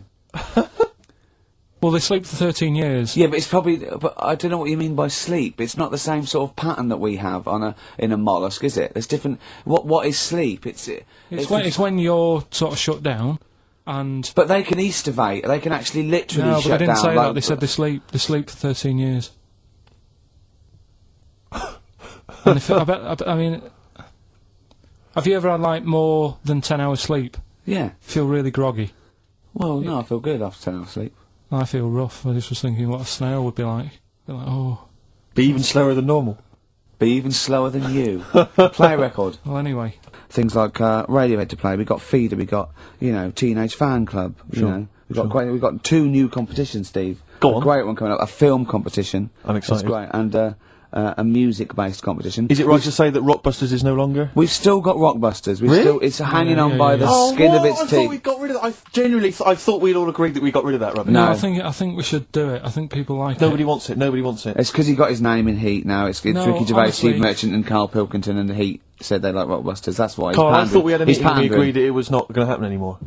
He's worried about the fans. There's a guy here emailed in. He just emailed in 3 band names. He said, "I may as well email in now on the off chance these are right because it's such an arbitrary quiz. Yeah. It's essentially a waste of time. The clues are so complicated." D. Frida Payne.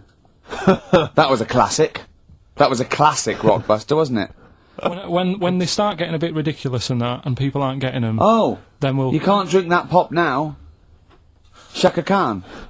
No. That was another piece of genius. Well, I think we've already reached that stage, Carl. To be I've truthful, only mate. just got in this river, and there's loads of logs. Justin Timberlake, he said river. Lake, he said river. Lake, he said river. Just few of the highlights of Rockbuster. Can you please promise that this is the last one today?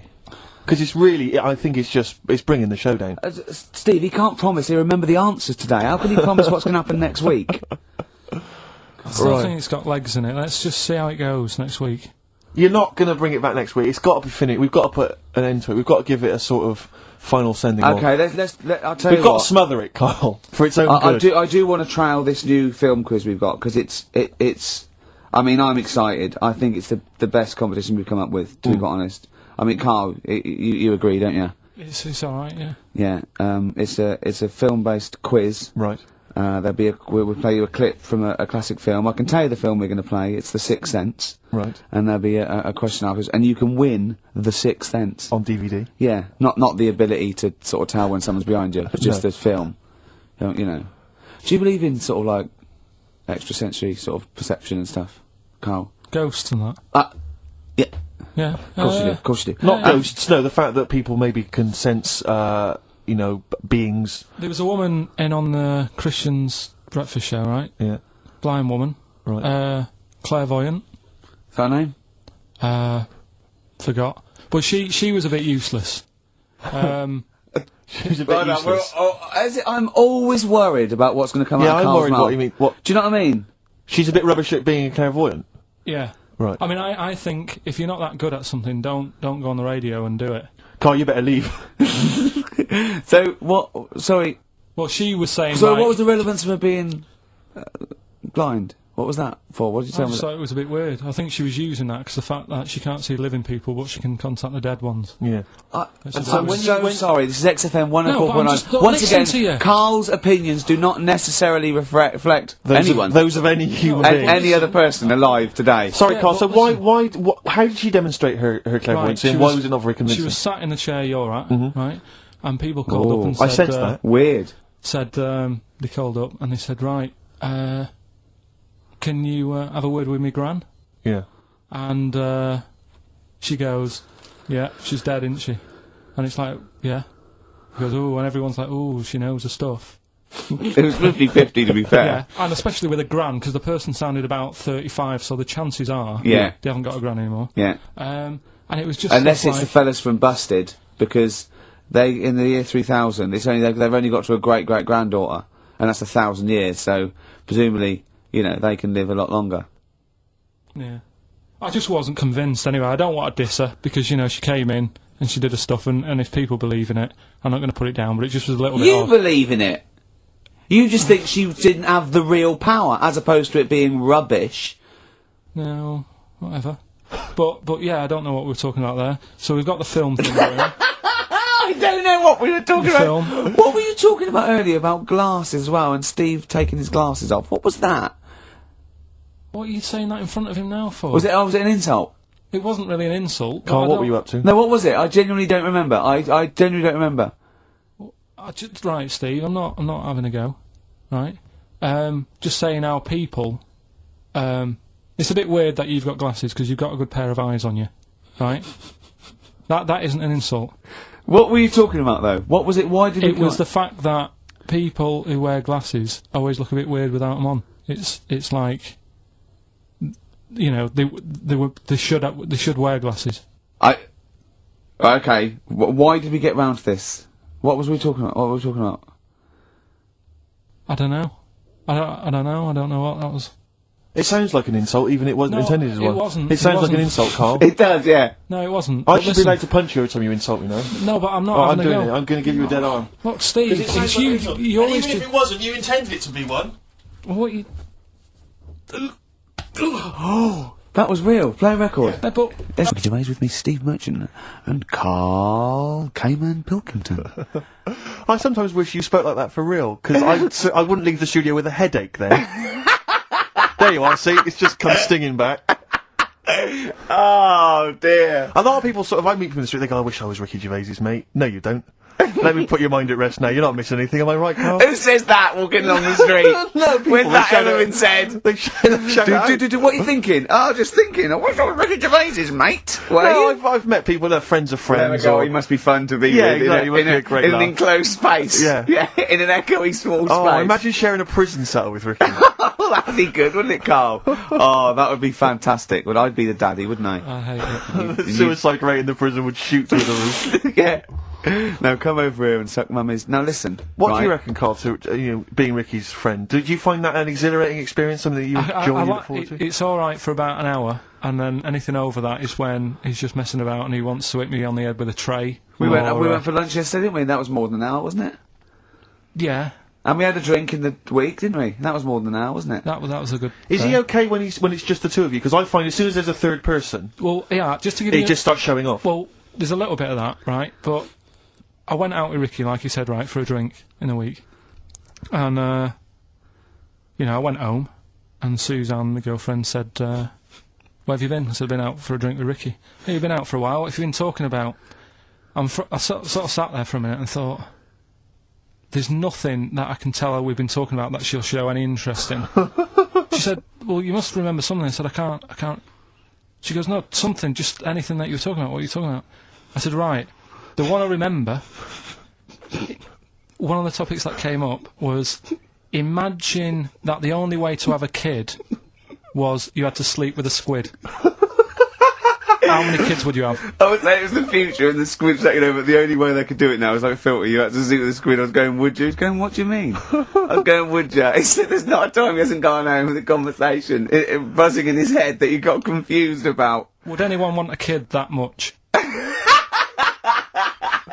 Does the child look like a squid when you have it, or is it No, a it's regular not. kid? I was going, no, it's normal, but it's like a filter with a system. The only way you can do it to make sure, you have to impregnate the squid, and it's a filter, and then you can, test tube baby in the future. Did the busted lads mention that in the song Year 3000? We live underwater, that's Yeah, where I got it yeah. from. I said, well, you probably sort of like get quite friendly with them eventually. You probably would be breeding with the squids and, So what does prawns. Suzanne make of Gervais? Has she met him a few times? Yeah, she just said, she can understand why we sort of get on, because we both sort of come up with daft stuff all the time, and... Yeah. But I'm quite happy to have a discussion. I about love the something. way that it talks about his partner like the adult. Well, like we're that's the how I two see kids it. that go out playing, That's talking how- about squids. That is exactly how I see Suzanne. It's like if she wasn't there, I don't think you'd get out of the house in the morning. Well, You'd have tied your shoelaces together. Yeah, you'd have your earplugs You'd have forgotten in, to put your trousers the on. fire alarm would be going off, and, someone would have left a frying pan on, the builders would be sort of like throwing you round. Yeah, I imagine she And makes you like a put round me of down. sandwiches. Well, she's noticed that I don't ask as many questions now. Because, like, last night was one of the first times in ages that I'd asked her something, right? What did you ask? Where's the bathroom?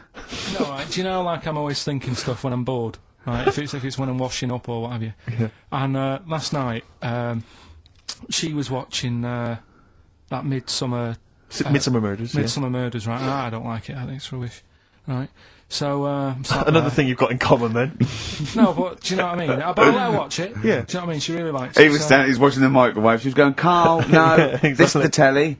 This is the telly. Wait a minute, this chicken's going to come I've round seen any this second. before, it's been before, it comes round again in a minute. Carl, what's the washing machine, Carl?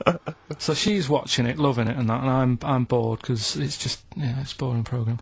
So I'm sort of looking through magazines that we've got, Trying to find animals without heads. and it was in one of her magazines, and there's this article right about these identical twins, brothers, right, and one of them meets this girl, right, and it turns out she's got an identical, I've heard this is true. Right. They get married. She's got an identical sister. right, so they both go out. So two identical twins, male, Going going out. out with two identical twin Yeah. sisters. Yeah. So I was looking at it going, oh, that's weird, because you see them, like, they're always wearing the same cardigans and that, and that's like... But then, that's no, all but right. if you're an identical twin, then you probably would fancy the same sort of person, wouldn't you? But then, I was asking, she was going, it's getting near the, you know, the plot, the murderer. If they had a kid, would they look the same? Yeah. Would Not necessarily, because it depends on what genes are passed over. Even though they've got the same exact sets of genes, that you don't pass on all the genes, do you? It's 50-50, but you don't pass on exactly the same genes in each sperm, let alone with an identical twin. Yeah, but even though you don't do that, like, my brother and sister don't look like me, but No. you know they were related. Because they share 50% of your and they father's talk genes. gobbledygook. Yeah. No, you share 50% of your father's genes and 50% of your mother's, but not the same 50% on 2 occasions. I think you I've completely lost you him lost already. it I've lost him already. when you brought in the word genes. Yeah. I yeah, thought you was thinking yeah. what No, colour they wouldn't trousers were. necessarily. They wouldn't necessarily, no. They could do by Did sheer Suzanne chance. look at you like Oliver Hardy looks at Stan Laurel when he's just like nailed his hand to a wall or something? She went, ask Ricky tomorrow. Yeah, and then turned up John Nettles. And then turn it up. Yeah. That's boring. Oh, that is brilliant. I think there's I heard a story once where 2 sets of Siamese twins married. What if you fancied the one on the left? Yeah. What if one of them was having an affair behind the other one's back? That'd be difficult to conduct, wouldn't it? You better show off he's waking up. What are you doing? What are you doing? What are you doing down there? Nothing. What are you doing down there? Nothing, there's no one down here. Well, I think there is, because I can see her sister here. No. What's she doing? What's she No, doing? they just- She's covering for him. What are you covering for him for? He's your husband. Is my wife down there? I read something about some Siamese twins. Go on. And, one of them was saying, you know, we get on each other's nerves and that. The other one was going, we don't. I didn't know this. Yeah, I've never liked you. I've never liked you. One of them was going, oh, you know, I hate doing the washing up, but I'll let her do it.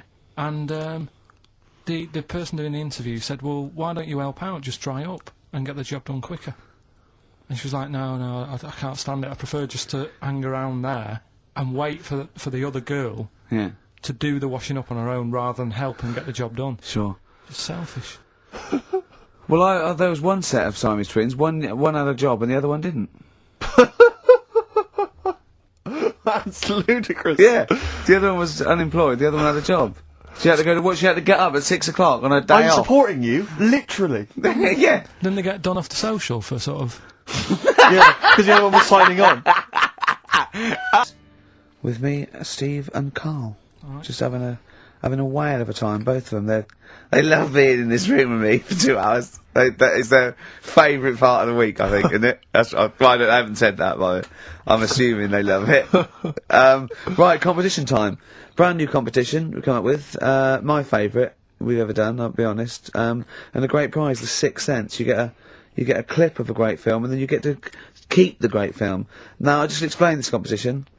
I think Carl is a little bit of a frustrated actor, and so by the power of technology, Carl takes the role in a film, and there's a question about it afterwards. This is a scene starring Karl Pilkington from The Sixth Sense.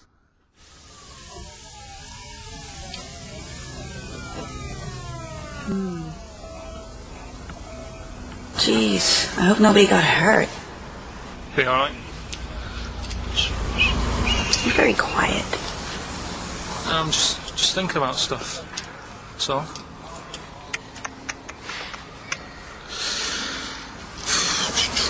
You're mad I missed the play, aren't you? A little bit annoyed, to be honest. Went down a storm playing the drums in Little Donkey, but your loss. I'd give anything to have been there. Well, you wouldn't, because you didn't, but like I say, it's your loss, isn't it? Anyway, I'm just quiet because I'm thinking about stuff, like I said, right? I'll make a big deal out of it. What is it? Well, I was just thinking, what would happen, right, if you put a chameleon on a mirror? How would it handle that? It's a bit weird, isn't it? Oh, you're scaring me. That's scaring you. This'll scare you, right? The other day, saw tall men sat there having a Twix. You never see that, do you? Old fella having a Twix. You see ghosts, Cole? No, just the old fellas having a Twix, but... They talk to you? No. They tell you to do things? No, because they were too busy eating, but... What's that got to do... What are you looking like that for? Do you think I'm some sort of freak or something? Is that... I would never think that about you. Well... Ever. No. Got it? Alright. Well... it's a very chilling scene, that. That is great. Oh, that is fantastic. It's a very spooky scene from the film The Sixth Sense. Rick, I think you've got a question. Well, yeah, I mean, Karl played it wonderfully there, the role of the child that sees weird stuff. But who played the original role? What was the name of the child actor who played the original role? It's email only, ricky.gervais@xfm.co.uk. You can win a copy of The Sixth Sense. But I think we can probably play it again later for those that missed it, or those that caught the tail end, or those that need another reminder. Yeah, you got get your, it's 15, 20 minutes, get your answers in, we'll pick a lucky winner, and then we'll play it again, because I think Karl can go to Hollywood with some of the things I've seen there. Absolutely stunning. Absolutely stunning. ricky.gervais@xfm.co.uk. I'm going to play a track now. We tried to play it a couple of weeks ago, but the jumped, so I got a new CD of it. It's Papa Garcia, and this is Natalie and Nusi. Well, we've had lots of emails already. In fact, my favourite one is a suggestion of the name of that feature, specific to today's, is the Twix Sense. Indeed. Which was great. And feel free to send in your suggestions, because we're going to try and do one a week, a classic film, with Karl in the an important role. But if you want to see Karl as maybe as Michael Corleone in The Godfather, send in. We'll see what we can do, won't we, Karl? And don't imagine that it has to be a male character. I imagine that you could play, for instance, Sharon Stone's role in Basic Instinct. I don't imagine it has to be a human. I mean, an animate object. He might be better suited. He'd be very good as a rock. Yeah. Or something. Exactly. Yeah. But we're going to pick up something we spoke about before. We're going to announce we're going to play that again in a few minutes. But Karl wants to put the record straight, don't you? Karl's fed up with when he comes up with something that's a little bit fantastic and far-fetched and wrong, that we take the mickey out of him. So he's brought in some hard evidence of story, haven't you? No, do you know, like, I find stuff on the internet and that, right, and I come in and tell you about it, and you go, that's rubbish. Yeah. And then you'll say, show your workings, which I've never liked doing. No. When teachers say that, I hate that. Yeah. Because I normally can't. No. I've always gone... He's just got the answer's 5, and I go, no, I asked for the capital of China. The answer's 5. Yeah. But, right, so, we started a feature a couple of weeks ago, chimpanzee that, the thing about monkeys and stuff. Let's just play the jingle right. Oh, chimpanzee that! Yeah. Right. We started that. That's facts about apes, isn't it? And Monkeys, chimps, and so on, whatever. Yeah. And I told you a story about a monkey that was in a zoo. Yeah. And it got pally with the zookeeper. Right, yes. Remember? It moved into his house, didn't it? Yeah, and didn't it ultimately have an affair with his wife? Yeah, it liked a little brandy at night and a cup of tea in the morning, then he went to work and it moved in on its wife. Yeah. Right. Now, I read that in a book. Yes. Right? But then I was looking for some more monkey stuff online the other day, and I found the same story Right. from a different source, Okay. which is always a good sign. And it's corroborated what you claimed, is it? Kind of. There you go. It's not a different source, though, is it? It's someone who read the same thing as you and printed it It's- themselves. then. I left out a fact. His name's Oliver. What, the monkey? So or I got that wrong, yeah. The monkey's called Oliver. Can you see that, Steve? Oh, yes. Right. There's Do a you picture of him here. Do you want to read it? Now, Or- do you, where is this from, then? I was looking for world famous monkeys online, and it... www.apenaut.org. This is someone who, in America, who set up a sort of similar website to... I don't know where he is, but... Yeah. Okay, he was originally brought into the US with 12 other chimpanzees, but immediately stood out as different. He learned to drink, enjoy coffee and beer, and smoke cigars. In the evenings, he would sit on a sofa and watch television. If his caregivers were out of coffee, he would walk into the kitchen, pour a cup, and take it into the den. As he got older, he made sexual advances on the wife, and as a result was sold. I reckon it was a stowaway. And to not get caught, he pretended to be a monkey. Yeah. Whereas really, he was just a... That would make fella. sense, because the final line is, he's now living in retirement in Texas. Yeah. But my only query, and I don't mean to be disrespectful, is that it doesn't really give much more information. I mean, someone who's set up a website like this, I'm worried that, what I'm saying is I'm worried he's a kind of an American twin of you. Do you know what I mean? Do you see what I mean by that? There's no real hard evidence. There's no kind of dates. There's no references to where he was specifically or what zoo he was in. Karl Pilkington. Yes. From Dallas. Hi. We're cousins. Why do you need to know all that? The story's What there. do you mean, why does he know that? Why not accept it? Because another fella reckons a chimp moved in on someone's wife. What I'm saying is, he could be as much of a nutter as you. Do you see what I mean? What do you mean? He is. Yeah, exactly. What, and go to that much trouble of, like, Yes. sorting out a website and that? You host a radio show, for goodness sake. To spout your idiocy. Setting up a website's hardly anything. You've had to get a job. He was stressed yesterday because we want to do another Chimpanzee That. Have we got a new story coming up for Chimpanzee That? Yeah. He was stressed yesterday because he said, I'm really overworked, I'm really getting fed up. He said, I haven't even sorted out the story about this monkey. He said, how overworked am I that I haven't even got time to sort out a story about a monkey? You know how much I love that. Rick, do you think there's any way we could lure Oliver out of retirement to come over and produce this show? I think we probably could. I'm parched for a cup of coffee. Would you pop to the kitchen? We're going to play a bit of Springsteen. Oh, I'm loving it. For Martin Freeman, he said, please play some Springsteen or Bowie. I'm trying to get him into Motown, but he only likes level 42. Yeah. We've done, judging by the amount of emails. The Twix sense there. To be fair as well, Rick, there is a question that is answerable. I think that's also a reason why people... Yeah. Oh, yeah, that's because I did it and not Carl, probably. Exactly. I asked the question there. Yeah. We're going to play it again, because people want to hear it again, and then we will give the winner's name, and he will win that copy of it. Carl, in The Sixth Sense.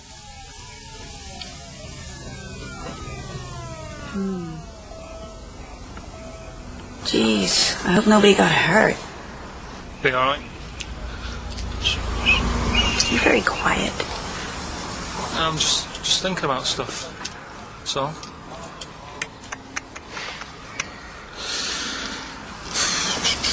You're mad I missed the play, aren't you? A little bit annoyed, to be honest.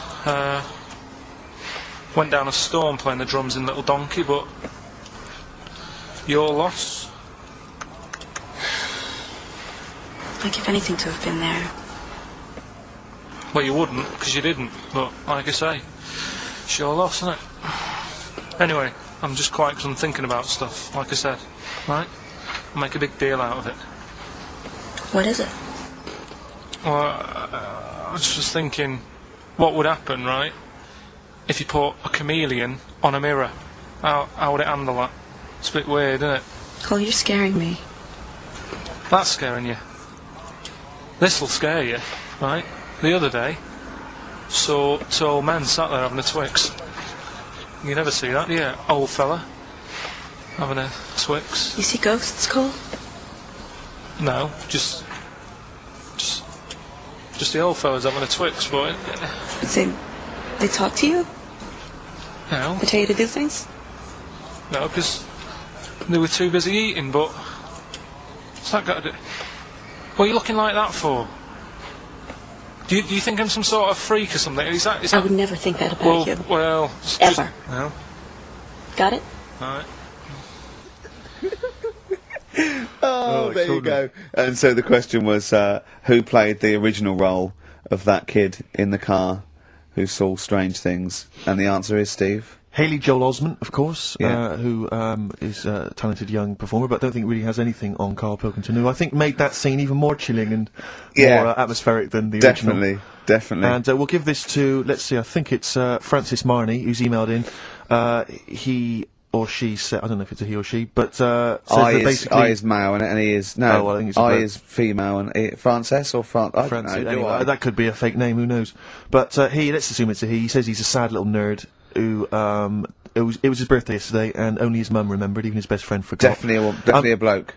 Yeah, I mean, I can't really relate to life as a bit of a loser, a bit of a nerd, so I don't really know what he's talking about, but I imagine a lot of our audience do, so let's give it to him and sort of... I imagine he's a little four-eyed, little lanky. Yeah. Actually, as I look again, I notice he's not even got the name right. He spelled it Haley Joel Osment. Oh. Instead of Osment. But, so he really is pathetic. I mean, what a pathetic little Actually, weasel. well, totally fun now we humiliated him. Don't give him the prize, give it to someone else. Well, it's on TV tonight anyway, on ITV, No, well just done, watch Francis. Thank you for listening, and well done for spotting who Karl was trying to... And whatever girl you fancy at school, ask her out, say, come back to my place, watch The Sixth Sense. Yeah. She'll love it, and you'll be guaranteed a share. Why do you assume he was at school? I don't know, because his spelling is terrible. Although I'm looking at Karl. Yeah. Yeah, it's just such a very badly put together email, I just assumed it was a kid. Right. Well, if he is a kid now, and he's going through formative years, he's probably really... I never dreamt it was a kid. Really? I feel a bit bad now. Well, you thought it was a sort of 25-year-old loser, even more pathetic in a way. Yeah. And now I'm worried that, you've embarrassed, an adolescent live on, one of the biggest radio stations in the building. It's not even the biggest radio station in the building. I can't believe that. It's the smallest radio station in this building. Right, now we've done that, right, what we do next week? I've got loads of, I quite like hearing Karl in a sort of seductive environment. It gives you another insight into him, it gives you another dimension. I know. E.T. it is then.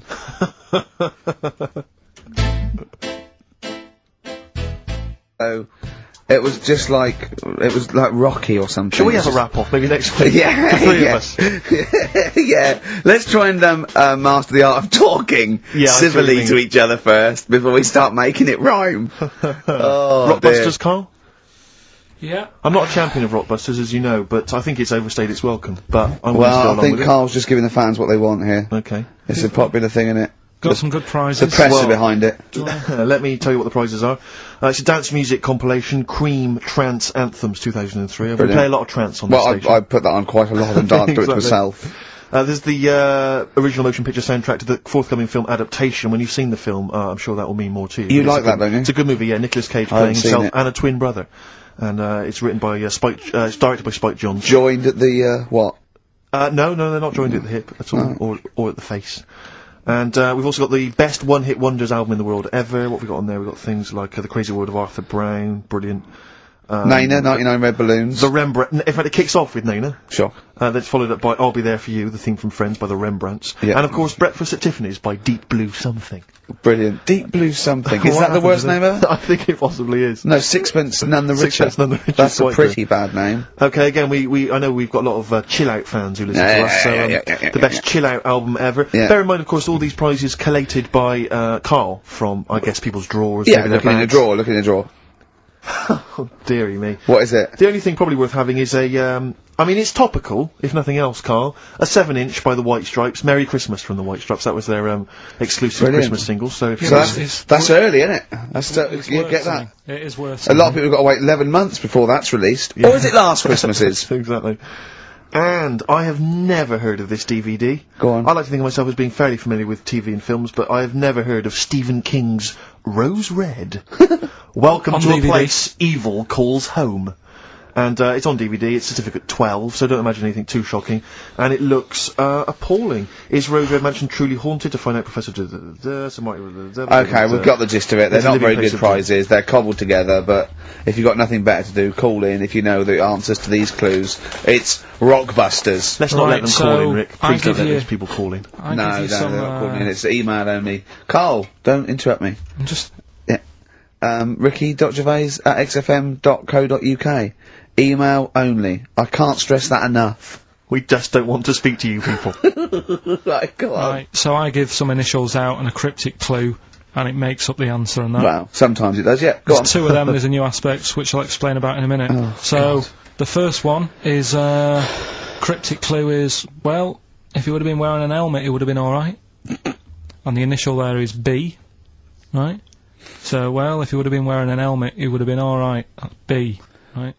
Band or an artist. Second one, why are them Jamaican fellas swinging fish around their head? Okay. Alright, initials... Just fills me with... DS. DS. Why are them Jamaican men swinging fish around their head? Alright? And the final bit to Rockbusters, it's a new bit. Last week I played you this.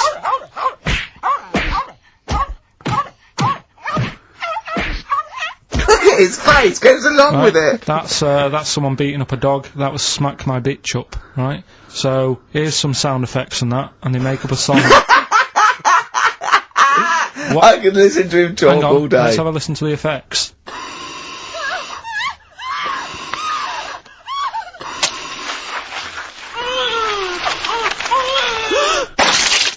That's terrifying. Right, I told you not to play that one. It's rubbish. No one will get that. Well, we'll see. I heard that. I can't always say one thing. I said it's rubbish. No one will get it. No, it's not the one you think it is.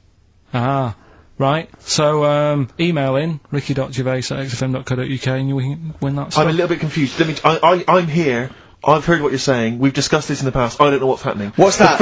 Is that a clue? That's a cryptic clue. That screaming to a song, is it? To do with screaming. Well, don't say it. So it should stand up by itself. Don't give him any clue.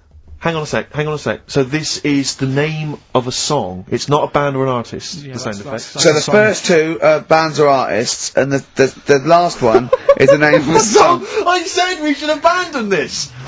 I said we should just pack it in. What, the show? Yes.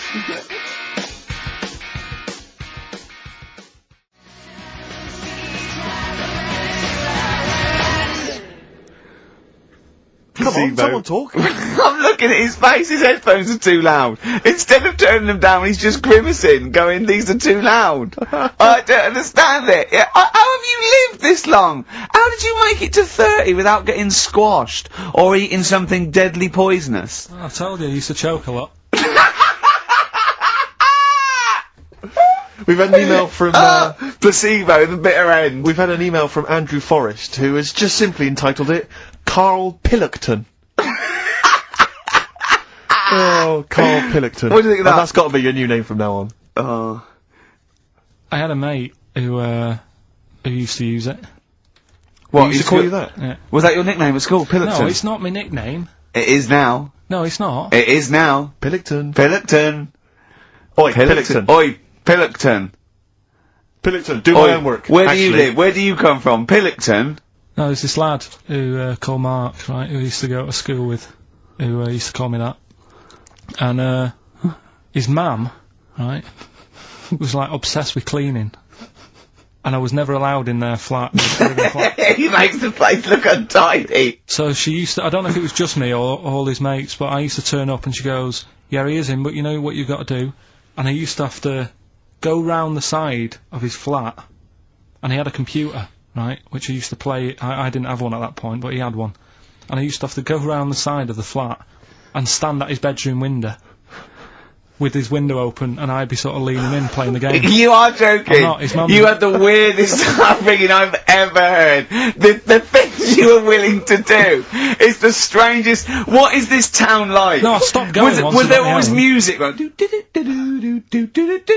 there's the horse in the house there. Oh, look at these two kids with big heads and webbed feet. All right, Ronnie. All right, Reggie. What was it like? She was It obsessed. is like you've grown up in a cartoon made for children. Yeah. No, his mum was really obsessed with cleaning. When Can I play through his window? I used to. Put these Mrs. marigolds on. Ramsbottom, can I play through Mark's window? Aye, you know what you have to do. She used to be up till about Is 3 that in the morning. Pilkington again? Have Have you washed your hands? What up till 3 in the morning? She Washing? used to be up doing the tiles in the kitchen Washing until 3 in the morning? at 3 in the morning. And for ages and ages, that's saying that out on the tiles, I used to think that came from, like, his mum. Because she was out, like, cleaning them late. So, till I was about 13, I thought that saying, out late, on the tiles, Yeah. was, And now you're not confused by anything. well... There's no misunderstandings in your life now, is there? So what he was allowed to walk in and out of the house, was No, he? he was alright, and he used to come round to ours a lot, and my mum used to get these pies from Hagenbach's, right? So... I don't know what that is. It's at that bakery where they used to chuck the cakes out the back, Oh, I'll yeah. tell you about. Yeah. And Oh, he and used you to at come round. 6, you at 6. He loved it, but I could never go round to theirs, or if I did, it was like, well, yeah, he is in, and I'd go, alright, and then I'd walk round the side of the flat. stand outside. Why did you ever knock at the door? Why don't you just go around and knock on the window? Just to check he's in, because he wasn't always in his room. If You he say was it in was the a- lounge, he'd have to go to his bedroom, and then that's You where say he'd To it- meet you. This is the strangest. And you'd play a computer game through the window. You say it was a flat. It wasn't like a 5th story one, and you had to get in one of those kind of cleaning contraptions and like Nice. winch your way up. on the I first love the floor. idea of that. So, Oh, Pilkington. so, Right, we're done so Rockbusters. you What go. have you got me any chimpanzee that? We've or got monkey news still to cram in the next. Like, Let's do monkey news 25 now. minutes. I need some monkey no, news. I think we've done enough here, right? What do you mean? I think we've done enough here. We'll play a little song, eh? What? Play the verve. All right.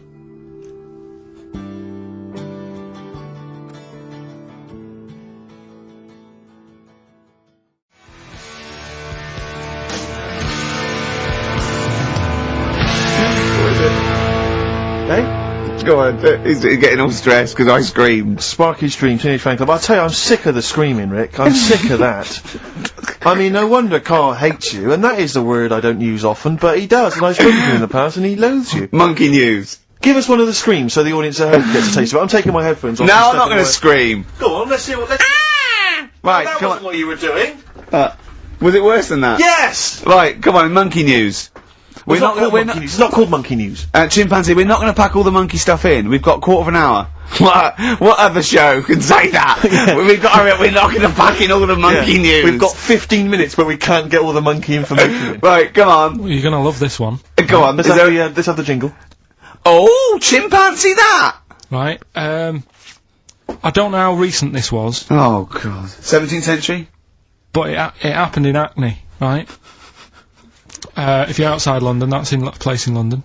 And it's this monkey that's going about Hackney, nicking DVDs. Even the monkey didn't go for videos. Even the monkey knew. Well, there's no point in getting on VHS. The Roger on VHS. You're having a... Throw it back. Right, and there's a girl called Lisa who works in our office here, right, and I mentioned it to her because she lives in Hackney. I said, you familiar with this? And she said, oh, I remember something about it, which annoyed me. The fact that a monkey's running riot, but she didn't know the full story, and she lives there. What do you mean a monkey? Do you mean a chimpanzee? Or a monkey? I don't know, is there a zoo in Hackney? Is there a zoo there? I don't know what sort it was, but it was like... Is there a zoo in Hackney? I don't know, that's what I was asking. So, Right, get on with the story. So anyway, yeah, it's been robbing stuff, and the other bit that really puzzled me, right, is the fact that And you're not easily puzzled by monkey news? they took fingerprints. What do you think about that? Well, they took fingerprints, presumably because they didn't know it was a monkey to start with. No, they did. They saw it, nicking stuff, and they said, get fingerprints. So that means there's more than just one doing it. I'm gonna have a heart attack. He had to fax them to Interpol. Yeah. We know that is, yeah. It's Brian the monkey. Yeah. Yeah. So Sorry, I that's- don't. He was stealing DVDs, specifically DVDs. DVDs, I think it said watches and stuff. What? Breaking into homes? Yeah, in Hackney. Maybe. Are you sure it wasn't a kid with a mask on? No, seriously. How was he breaking into homes? They go Up the drain pipe. They're good, aren't they? They're good, aren't they? But how would they do So that? is that the news? Well, that's how much do you want Is that monkey news? for this week? Well, I don't know that it's true. Again, I've got nothing to... There was other stuff. There was another story that I found about a monkey, but I would like to know from someone if in Hackney if do you know what I mean? And I missed that one on Crime Watch, which would have been good, right? But there was another story about one that kept getting on buses, not paying its fare, and just sat in a corner reading the paper. Reading the paper, Carl! You're an idiot. But that wasn't in London. You're an idiot. That was in America. It wouldn't read the somewhere. paper. Why would it read the paper? Because it was its way of sort of going, oh, well, if I'm reading something, maybe the inspector... The inspector will notice my hairy hands. Oh, Carl, you're such a fool! Well... Pilkington. Carl We've just had a news flash that an infinite number of monkeys in Hackney are nicking an infinite number of typewriters. Yeah. We don't know what for. At this stage, we've got no more information. And they've taken back an infinite amount of graduate on video. This is rubbish.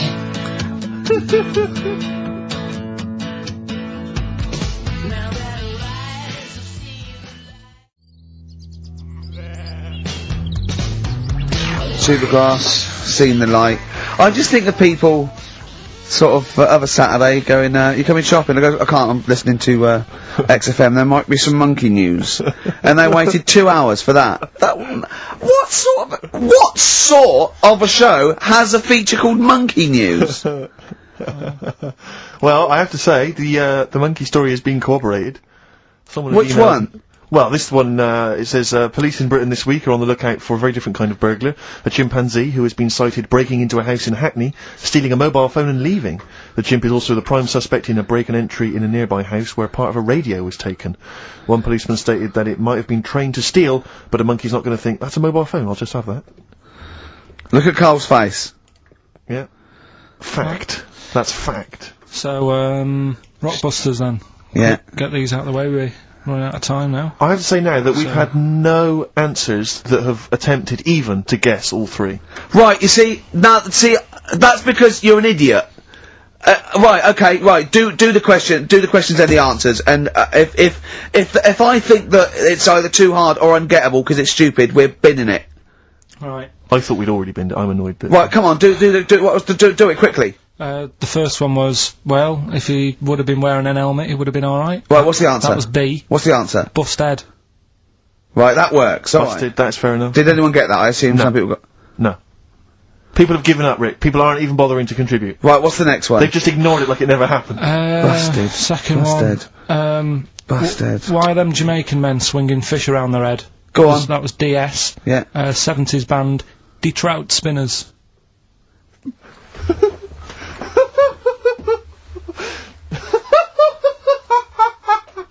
The Detroit Spinners have become the D-Trout Spinners.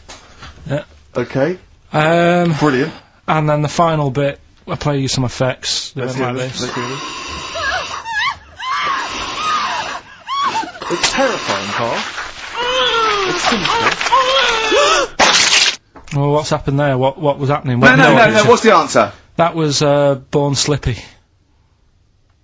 The woman was having a baby, the doctor tried to grab it, it fell onto the floor. That's in your head, Carl! That's just a load of screams. That's in your head! Oh. Do you know what? I haven't even got onto Born Slippy. I'm still on Trout Spinners. Well, let's put a song, that's it. I don't know what to say. Steve, a song for the ladies, surely. Did anyone get any of those? Let's end with Nick Drake and the Beautiful Riverman, and we'll see you next week, and hopefully Rockbusters will be Trout Spinners. ditched. Trout Spinners. Well, don't keep saying it. Cheering breaks, painkiller. Open brackets, summer rain, close brackets. On XFM 104.9, Ricky Gervais, Steve Merchant, Karl Pilkington. Rockbusters? Is it that time? It is indeed. Last week, of course, it was a disaster. Yep, every Saturday at 16 minutes to 2, we do Rockbusters.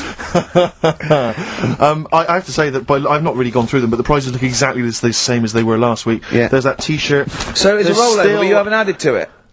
Have you not? The point of a rollover is you've got to add to it. That's the excitement. Yeah, there's a couple of albums that were. Okay, well, it's also the Fools and Horses video with the free. I don't think I'm bloody jealous of that. I like that little yellow thing. It's a little. There's a little kind of model three-wheeled van. Rodney, you plonker. Oh, dear. What's that? This is what looks to be some kind of best of the stereo MCs. Don't call me a plonker, you wanker. The David Attenborough DVD collection. Oh, the Unc shit himself again. Oh yeah, the big prize that we tried to give away.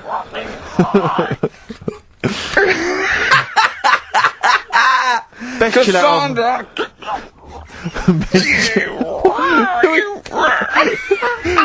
Who is that supposed to be an impression of? Which member of the cast is that? Is that Cheeky Dell? I don't know. Best chill out album ever, the best air guitar volume 2, and of course for all our fans, Doctor Who, The Aztecs. That's on DVD, and that's one of the William Hartnell Doctor Who. Alright. That's the worst impression I've ever heard. That's brilliant. Right, but then... Right, three cryptic stuff. Oh, come on. Right.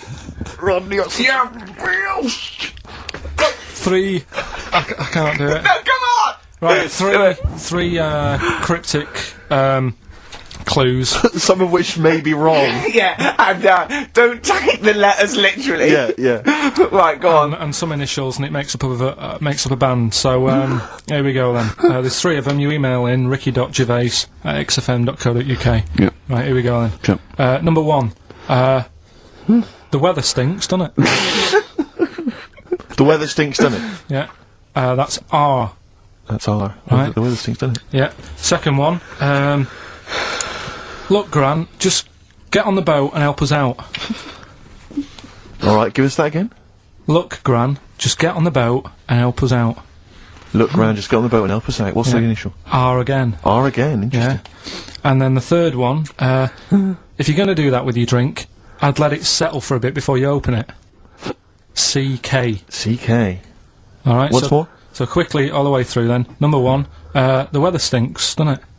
That's R. Look, Gran, just get on the boat and help us out, will you? That's R as well. And then the last one, if you're going to do that to your drink, I'd let it settle for a bit before you open it. CK. ricky.gervais@xfm.co.uk. Brilliant. Fantastic. Right, we'll have a bit of vinyl. Let's have a classic from the Merchant Collection. Alright. What's the matter? Huh? Just, you know what's the matter. What? Should I explain? If you want. I'm sort of an independent adjudicator, and I couldn't help but notice that you both went out to make the teas, but only one of you came back with a wig made out of that poppy stuff that you pack. Bubble wrap. Bubble wrap, yeah. That you And he didn't want me to do it with sellotape, so I kind of did it with elastic bands that I found. Apparently it hurt his ear, it's cut into his head, and look at him, he's annoyed. I don't know. There's not many times I've ever done, any form of work really, where halfway through it, let's say a 2-hour live radio show, one of the people has said to the other, can I make out of this big cardboard box a bishop's hat for you? Well, I did that, and start fashioning that. And when he yeah, should be but and the concentrating on the sellotape show. hurt his eyebrows. So when we went to the kitchen, I kind of did it with elastic bands, and that was cutting into his ear or something. I don't know, making excuses. Oh, Carl, you are here for Ricky Gervais's amusement. I think if you check the small print of your contract. have you got anything interesting about a monkey or an ape, so we can do chimpanzee that? I know something that a lot of other people will know, but I'll Well, let's do it then. What's it called again? Well, should we do a jingle? Well, do a little jingle for us then. Oh, chimpanzee that! Brilliant. That's great. Right. So I look forward to that every week. Yeah. And what's Go on, your this is an interesting interesting chimp fact. fact? Right, it's about this monkey ages ago. Of course. Don't know where it happened. 17th century? I think it was a chimp. Right. Right. Got caught having a fag. Do you know it? What do you mean, do I know it? Oh, narrow it down. Loads of chimps are caught with woodbines. Right. He got caught having a fag. So it was sent to court. And Was it underage? it was And it got someone to go into the newsagent for him. Did he get a bigger gorilla Yeah, to he got go a into the bigger news gorilla. age to get 20 Rothmans? it ended up doing time. Because it was Go smoking back a minute. something. Wait a minute. What I mean- Whoa. No, I don't know that's as much as I know, so there's no point questioning. That is as much as you know, isn't it? Quite literally. Sorry, but why did he go to prison? It's against the law to have a monkey having a fag. In a built-up area. What are you talking about? It's against the law for a monkey to have a fag. What if it got it himself? Even if it just... What about if it earned it himself, just like moving tyres round or mucking out the zebras? I don't know the full story. You don't know the full story, do you? But do you think... You never do, Because I do you? presume it was a monkey from a zoo, right? Yeah. Do you think it'd be fed up? Though? Because in a way, it's home from home, innit? When I read it, I didn't think it was that bad, because I just Carl, thought, well... they don't put monkeys in prison. They didn't put the monkey in a prison. They're overcrowded. They haven't got the space. Well, I'll find it and give you where I got it from, and you Chopper Harris was furious because the monkey got the top bunk. Yeah.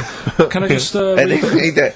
Okay, then. Oh, chimpanzee that. Another one next week. I don't think so. Rockbusters, right? Can I just recap? Yeah, because actually I have to say you've really stumped people this week. Yeah. Well, either that or they just can't be bothered wrong. anymore. Well, they're wrong again. No, right. I think the prizes are so pitiful they can't be arsed. Let me just explain it again, just in case they don't understand it. It's a cryptic clue, right? And it makes up a band, and the initial that I Sometimes. give you is the initial that the band or the artist starts off with. So, last week, I can't remember, but we did AK, an exploding pet, atomic kitten. That explains Yeah. it. So very quickly, number 1. No, last week Right. we did FP. That you gave out the clue. FD. Frida Payne. Yeah, it was an error. So the They're all first right one, this week, though, are they? yeah, the weather stinks, doesn't it? That's the cryptic clue, and the letter is R. Number 2. That's the rainy smell, boys. Right. Look, Gran, just get on the boat and help us out, will you? That's R as well. And the last one, if you're That's rigging nanny. if you're going to do that to your drink, I'd let it settle for a bit before you open it. That's CK. Right. ricky.gervais@xfm.co.uk. Plus, keep your problems and queries coming in for Carl. We've got another one as well, which I'd like to give you after the next track, Carl, if I may. All right? All right. You've got a problem, haven't you? What with? Oh yeah. Listen to this, Carl. Let's play a record, let's come back with this. It's an amazing problem. Messing about. I reckon. I hope so. I think. Tell Steve your problem that you aired to me. Well, do you know how, like, I'm always thinking about stuff when I'm washing up? I'm just going to look at Steve for the reaction when this question comes out. Okay. There's been a few things I've been thinking about. Do you know, like, how I tried to confuse a computer by putting in Y in the search engine? Yeah. So, along the lines of that, I was thinking in the week, if you put a chameleon on a mirror, what would happen? Right. And also, this is a bit of a bigger issue. We're always making more and more stuff, right? In the world, you know, big buildings, big planes, big boats, and that. Will we ever get to a point where all this is too heavy for the world to handle? Right, what error has he made there, Steve? What physical, scientific error has he made there with that question? I can't begin to explain it. Carl, we're not getting the rocks from other planets. It's already here. It's like having a big pile of books in a room and then moving them over to the other side of the room and build a thing going, oh, can the room take it? I'm building a lot of things out of these books. What about plastic? Where's that come from? Other chemicals that existed on the planet. Yeah. Did you see the point? Hang on a minute, though. What about a little tree? You plant that's an acorn, it grows, Rick. That's bigger, that's more stuff. Yeah. Don't listen to him, Carl. He's patronising What you. about acorns and that, though? Right, they grow from minerals and proteins already in our atmosphere or in our, the mass of Earth. What about a cat, Carl? Right, you get it, it's a very tiny kitten, but it grows up and it's bigger. Carl, he's doing it on purpose. Elephants. Elephants, they're very small to begin with, but they get bigger and bigger and bigger, and so they get heavier and heavier. Mind you, dinosaurs have gone. You know, but you... But you know that's you know famously that's how Atlantis disappeared. You know, you've heard of the legend of Atlantis. Have you heard of the legend of Atlantis? I think so. This was a city that existed. It's proven, Yeah. right? And what happened was they just kept buying stuff in mail order. They just kept ordering stuff, like the king and stuff. Just kept ordering stuff in mail order. He brought girls across, Carpets, lot of carpets. Carpets. He kept buying TV set, big screen TVs and stuff like that. And eventually, He bought up all the myrrh that the wise men didn't want. yeah, he just, because he's from, like, olden times, and he just kept buying stuff, crazy, like, he was just a shopaholic, basically. Mental it was. And he was ludicrous, it was like, and in the it was end, too it just heavy. sunk. Too heavy. And it just sunk. So, to the earth, the more planes we build, the more trees we let grow. Yeah. From acorns. And more than that, what about all the people who are overeating? There's only You one know, thing your Rick to Wallers do. in this world. I think we've got to kill off endangered species and burn trees. That's the only way the earth can survive. You mental. Right, what are you doing? Right. Okay, look, quick query for you. This is from Jay. He's got a problem here. He says, my parents won't let me ditch my studies. He's currently reading modern languages at London University. Sure. He wants to follow his dream, but his parents won't let him, of being a dancer. Carl. Worse than that, he says that they're trying to arrange a marriage to a bunch of minging daughters of people they know from good families. He doesn't know what to do, so he's got the arranged marriage coming along, and he's also got, he basically wants to be a dancer. His parents are forcing him into something more practical. Well, the first thing, right, I don't think Live your dreams? the arranged marriage thing is such a bad idea. Okay. Because I think too many people go on looks, Right. and then you soon get bored of that, and you find out the person who you're knocking about with is actually not your type. Right. Why don't you arrange marriages for people? Well, I'm just saying, right, so I'd say, Jay, go along with that. I wouldn't worry about it. Okay. I mean, if they're really ugly, then, don't go along with it, but if they're half bad, Yeah. put up with it. That's Sure. all right. The dancing, Brilliant. right, That's that solved. Brilliant. I wanted to be a dancer. After I did the boxing, right, I joined a dancing thing just near Man United's ground, right, called Twiggies. Is Went it? along, I wanted to learn some moves. And How old were you? Well, it was when Michael Jackson was, like, pretty big, so about 83, 84, 85, something like that, around there. Wanted to do it. When I went, it was shut, and I'd become like a warehouse for toilet rolls. So in a way, I wonder what would have happened. Sorry, how is that an anecdote about you going through dancing? You've told me before, you did boxing for a while, you did dancing for a while. You had a true fight in the boxing, you didn't even get in the that's not an imagine if that was a film! This is a boy's dreams of becoming a dancer. Oh, it's shut. Next on. I mean, how is that a story? Yeah, that was Billy Elliot. Do you think it would have won quite as many awards? Yeah, brilliant. Footloose. Alright? Yeah. I'm fed up they've banned it. Let's go on Eyes Shut. Flash dance. First, there was... it's a warehouse. Never mind. I'm just saying, you know, you'll find something else. I think I got a go-kart after that. I bought a motorised go-kart and kept myself busy with that. So...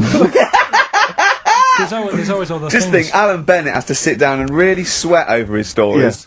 Yeah. He just opens his mouth. You are a living Alan Bennett character. So that's So that's solved. Well, Jay, don't worry about that. There's no emotional problems I can foresee if you follow that advice. So the advice there is do an arranged marriage. If she's not ugly. minging, Yeah. she's not completely minging. Yeah. And don't worry about dancing. Get a go-kart. Cheers. Great. Ricky Gervais, Steve Merchant, Karl Pilkington. While I was with Karl in that restaurant, while I was giving him the problems, the old fella with Viagra and the two fellas making love in the cubicle, we came up with a new idea because he's dumping. Do we need him? As I say, 'cause he thinks the scientists have got together, they're never going to wipe out a limpet or a slug. They think they're good, but they're not that good. This is people that are lauded as great minds, and Karl has brought them down. He's taken issue with them. Like what? He went, right, great thinkers, and I went, okay, then, Sir Isaac Newton, the father of modern physics. He went, is he the fellow with the apple? I went, yeah. He went, there again, see? Why do I need to know that the Earth sucks us towards it, gravity? He said, if I was floating around, it would be a problem, I'd ask his opinion. I went, what about Einstein? He went, again, I've never needed, and this is what he said, I've never needed MC squared in my life. The fella who invented the video, I watch one a day. You know what I mean, though? Give credit where credit's due. Right. And I think that a lot of this stuff that was invented, like when we were talking about inventions, you know, I started to look in books and that, finding stuff out, and there was some fella who got a mention on an invention site just because he came up with the fishbowl. And it's like, is it that hard? Yeah. Do you know what I mean? It's clearly a bowl. Sorry, you're not putting him in the same category as Newton and Einstein, are you? He was on the same list. Einstein was on there. It was saying about him doing that, and Newton with the apple. And who else was in there? Da Vinci, whatever. He was Leonardo on there. da Vinci. Yeah. Is he the one who did Mona Lisa as well? Yeah. Yeah. He said it took him 12 years to paint the lips. I don't think that's that good. Like, it takes that long. I saw, you know, when you think, saw Tony Hart do like an Aborigine man with a elephant in the background, took about 3 minutes. Aborigine. An Aborigine? Well, really? An elephant? So what about some of the big names? Well, Just go on then, what's your first reaction when I say some big names from history? Go on. Gandhi. Again, what did he do? Good point. Right. Good point. Okay. Good point. But yeah, all right. Do you understand what he represents? Well, go on, tell me, and then I'll tell you if he deserves to But be you know, mentioned. his whole kind of attitude towards peaceful protest. You know, it's quite a sort of modern idea. You know, very much the forefather of the '60s movement. You know, where people would sort of sit in, and protest. You know, Steve. Right, look at the glazed look on his face. Did I lose him on Gandhi? Yeah. Yeah. So just Pick it's not. someone else. Do someone else. Pick someone else. Okay, Okay. all right. Well, someone you know about that's obviously. Let's think. A great thinker. Isambard Kingdom Brunel. Right. Yeah, he's all right. Brilliant. Thanks. What about? What about Jesus Christ? Well, I'm thinking more your modern day, like your Richard Bransons and that. Who, Okay. like, you know. To be fair, I wouldn't put Branson up there with Gandhi. Christ, Newton, Christ. But Einstein. why? Stephen Hawking. Because he's mainly known for having a beard and a funny jumper. To be honest, you have to start including Noel Edmonds. That's Noel Edmonds, yeah, you're getting confused there. But Branson's a businessman, he's not one of the great, sort of, scientific minds I think or philosophical thinkers. in time... Whereas Clive Sinclair, in his little car, on his way to work, brilliant. No, but in time, there's certain things, like the apple falling off a tree. Right. Whoever was sat there would have gone, that's a bit odd. Do you know what I mean? It's just that they were there first. But to be fair, Christ instigated 2,000 years of religion based on his teachings. Richard Branson, to be fair, he did launch Mike Oldfield's Tubular Bells. Yeah, they're not quite comparable. It depends what you get impressed by, doesn't it? Suzanne's always saying... Maybe Newton was there, he was coming up with a brilliant theory, like amazing, he was probably inventing the helicopter, right? The apple hit him in the head and he went, the earth's sucking me, the earth's sucking me. You know what I mean? Could have happened. But so, my girlfriend's always saying, what impresses you? Yeah. Because she was saying the other day, do you want to go to Egypt? And I said, no, not really. No. She goes, well, don't you want to see the pyramids? Not interested. It's like, I've seen them on the telly. Okay. Sure. Are they going to be that much more amazing when you see them in real life? Good point. How did you ever move out of your street in Manchester? But hang on, no, sorry, I'm interested to know, because this is something that, that he came up with, and this is someone that loves him and that he respects, so I'm interested to see, what was your answer to what impresses you? I don't think I did answer it. I just said, the odd thing. You just said I'm asleep. Little things. Little things, like I ran home the other night and said, oh, I've just learnt something today. She goes, go on. And, Lego bricks? Oh, yeah. The name came about because some kid's mum, the kid was messing with the bricks, and she said, let go of them and come and have your dinner. Play record. It's got to be rubbish. It's got to be rubbish. It's always rubbish. Thin Lizzy, what a classic. Beautiful. Carl, should that be our anthem, me, you and Steve, eh? Eh? Yeah? Can I just get a couple of bits of admin out of the way? Go on. We've had an email from Peter Goff. He has said, where is Richard Anderson? Where is He only Dickers? tunes in to listen to him. Where's Dickley? Where's little Dicky Docker? Little Dicky Anders is not emailed in. If you don't listen normally, Anders is our biggest fan. He Normally loves us. I just absolutely But he's think the normally world got of... a little bit of constructive criticism, Oh, which we right, always he's appreciate. not- Yeah, we're open to that. Sure. Exactly. Sure. So- I'm gonna shove this up your... So if Dickie Anders is listening, then he might want to get in touch. Also, dear Ricky, I've developed a bit of a fetish for the way you say winners in your hit sitcom The Office. I'm trying to get my fiancé to say it, but he hasn't quite mastered it yet. Anyway, we're getting married in Las Vegas in a couple of weeks' time. Could you please say winners on air as a sort of wedding It's present? becoming one of the most popular requests at weddings now, me saying winners. So, winners. There's a few I didn't get in. Fatcham, Shinfield. So there's a Woodley. There you are. There you go. That's beautiful. That's keeping them happy. Good luck to them. That's there's Leopard. I saw one of those stupid email names. If you're going to email us, at least mention your name, because otherwise makes me sound like a fool. A leopard, the original name for a giraffe. Interesting. Thanks for that. Whereas Lego was invented when a mother had sent someone to get some. Though there's no name for them. She went, "Can you go and get some?" There was a gap. He went, "Oh yeah, I'll go and get some," because they weren't called anything. Brought them back. Started playing with her. And then she went, "Look, give me those." He went, "No." She went, "Lego, you idiot." Yeah, the actual explanation, various people have emailed us in or phoned in now. The company was set up in 1934. It's a Danish company, obviously. Yeah. Lego comes from the Danish words leg got, which means play well, and it was later discovered that it was also a Latin phrase that meant I study or I put together. That's the actual, where did you get that from? But the thing is, you see, that's where learning's got to be interesting, because if it even started like that, I'd just go, I'm not interested. I'd be looking for... Oh! So if a fact might be true, but it's just not good enough. It's not interesting enough for you. Not interesting enough. Okay, another quick dilemma for you, Carl. So if Newton would have said, apples are attracted to our heads, be careful, they attack you, that would have been interesting. Yeah. Total bollocks, but you'd have been interested, therefore, in all modern physics. Alright? Here's another dilemma for you, a quick one from Kate. She says that she's a single woman, she's 6 foot tall. Recently she's found herself being approached by men of, let's say, restricted height, and she's not desperate, but is it ever acceptable in her, she wants to know now, is it ever acceptable for a taller lady to go out with a person of restricted growth? What do you think about that? If you see that on the street, do you think it looks bizarre, do you think it looks odd, or so should a 6 foot woman with, someone of a dwarfish persuasion? we can't say sort of that, or the midget word, but I mean, no, as a little fella. Yeah. Is that, so there's a noticeable difference in their height. Is that ever a problem, do you feel? She's 6 foot, he's 3'4". Yeah. if I saw it, I'd just think she's doing it. Okay, let's not do this now. No, come on, she's doing it what? Oh. No, for attention in a way. Because there's loads of other people. I told you, Steve. Yeah, I know, but I'm just I mean, is that serious? I think so. Well, I mean, if whatever makes you happy. Please don't ask Karl these sort of questions. No, but do you know what I mean? If it makes her happy, then do it. But in a way, you're not going to have a normal life. Oh, God. No, but you're not, because they're going to get stitched. There's no point bringing trouble onto yourself. Karl does not necessarily reflect the opinions of anybody else in the world. Hold on. This woman, she doesn't live in a forest in a little cottage, does she? She hasn't got long black hair and wears a sort of... She says the guy she's going out with is a miner. In a crystal mine, yeah. And he just sings all day on his way to work. Has he got 6 mates? Apparently so. Okay, what do you think of that, Karl? I'm still... sorry, I wasn't listening. I was thinking about... Someone just called up and called him dopey. Yeah. Didn't they?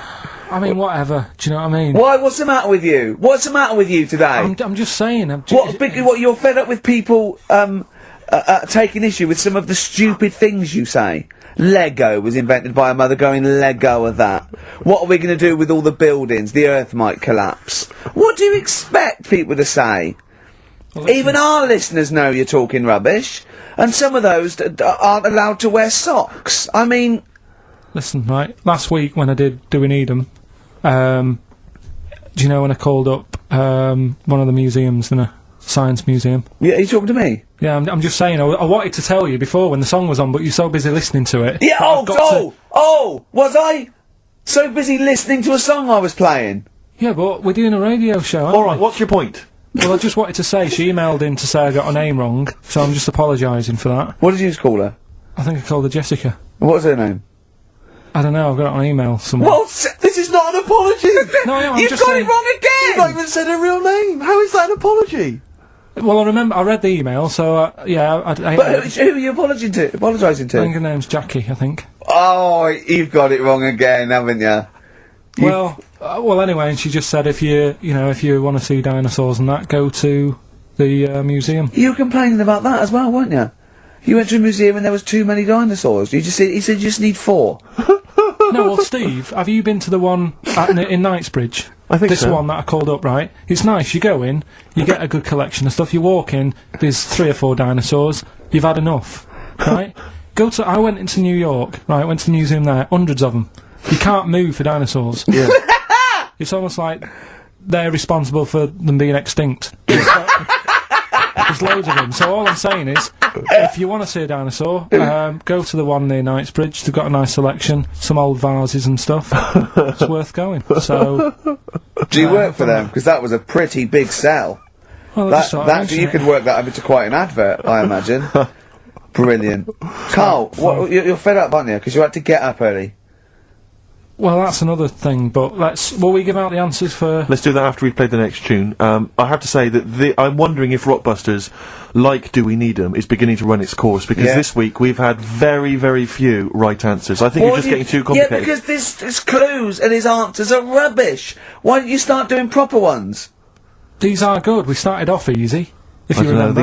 I think some of them are a bit tortuous. They but don't anyway. work. Some of them don't work. Come up with some stuff then. Well, that's nearly it from Ricky Gervais. That's me, Steve Merchant.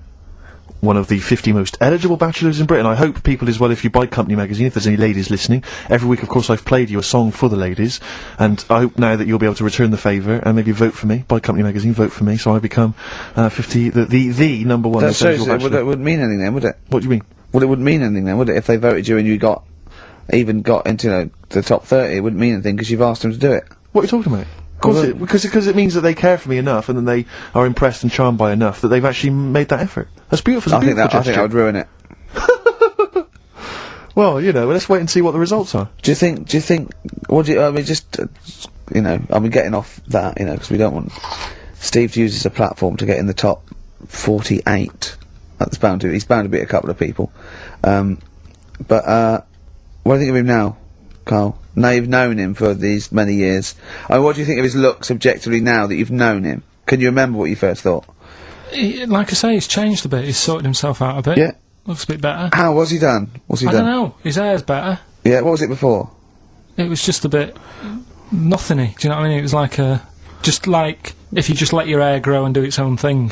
Whereas now it's got a style. Yeah. So it looks good. Glasses, he's changed. His glasses are stylish. Yeah. Just stay sat down. Right, Rockbusters. Some people like tall men. Yeah, go on. That's, right, first one. The weather stinks, doesn't it? Yeah. That was R, which was rainbow. Right? Rainbow? Like rain is the weather, and it smells like body odour. Body odour. So it's B.O. It's B.O. That's It's pronounced B.O.W. Well, yeah, but you've got to play. It's not pronounced bow, and it's not spout bow. Who calls it bow? Everyone knows it's B.O. What, you don't care? You don't care that doesn't work? Well, they got it, so again, as long as One they're getting person got it, as long Carl. as they're getting it. One person got it. Of all the emails, one person got it. Second one, look, Gran, just get on the boat, will you, and help us out. Go on. That was R. That was Ronan, right?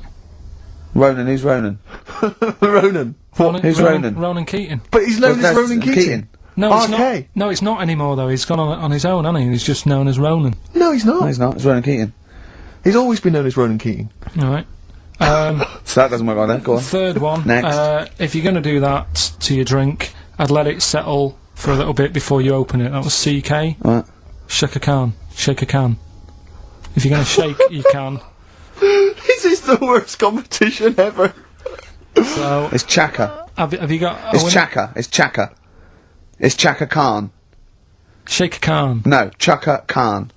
What you got? Chuck a can might have worked. To throw a can. Who got all three right then? Well, because basically what happened was people We're just stopping emailed in 3 guesses. We're stopping and this. the guesses that were right came from Mandy Thompson in Hendon. let's ruin but that one frankly, then. Well, that's run that into the ground. That's Do We Need 'Em ruined. No, we can't That's- just bin everything on 1 week.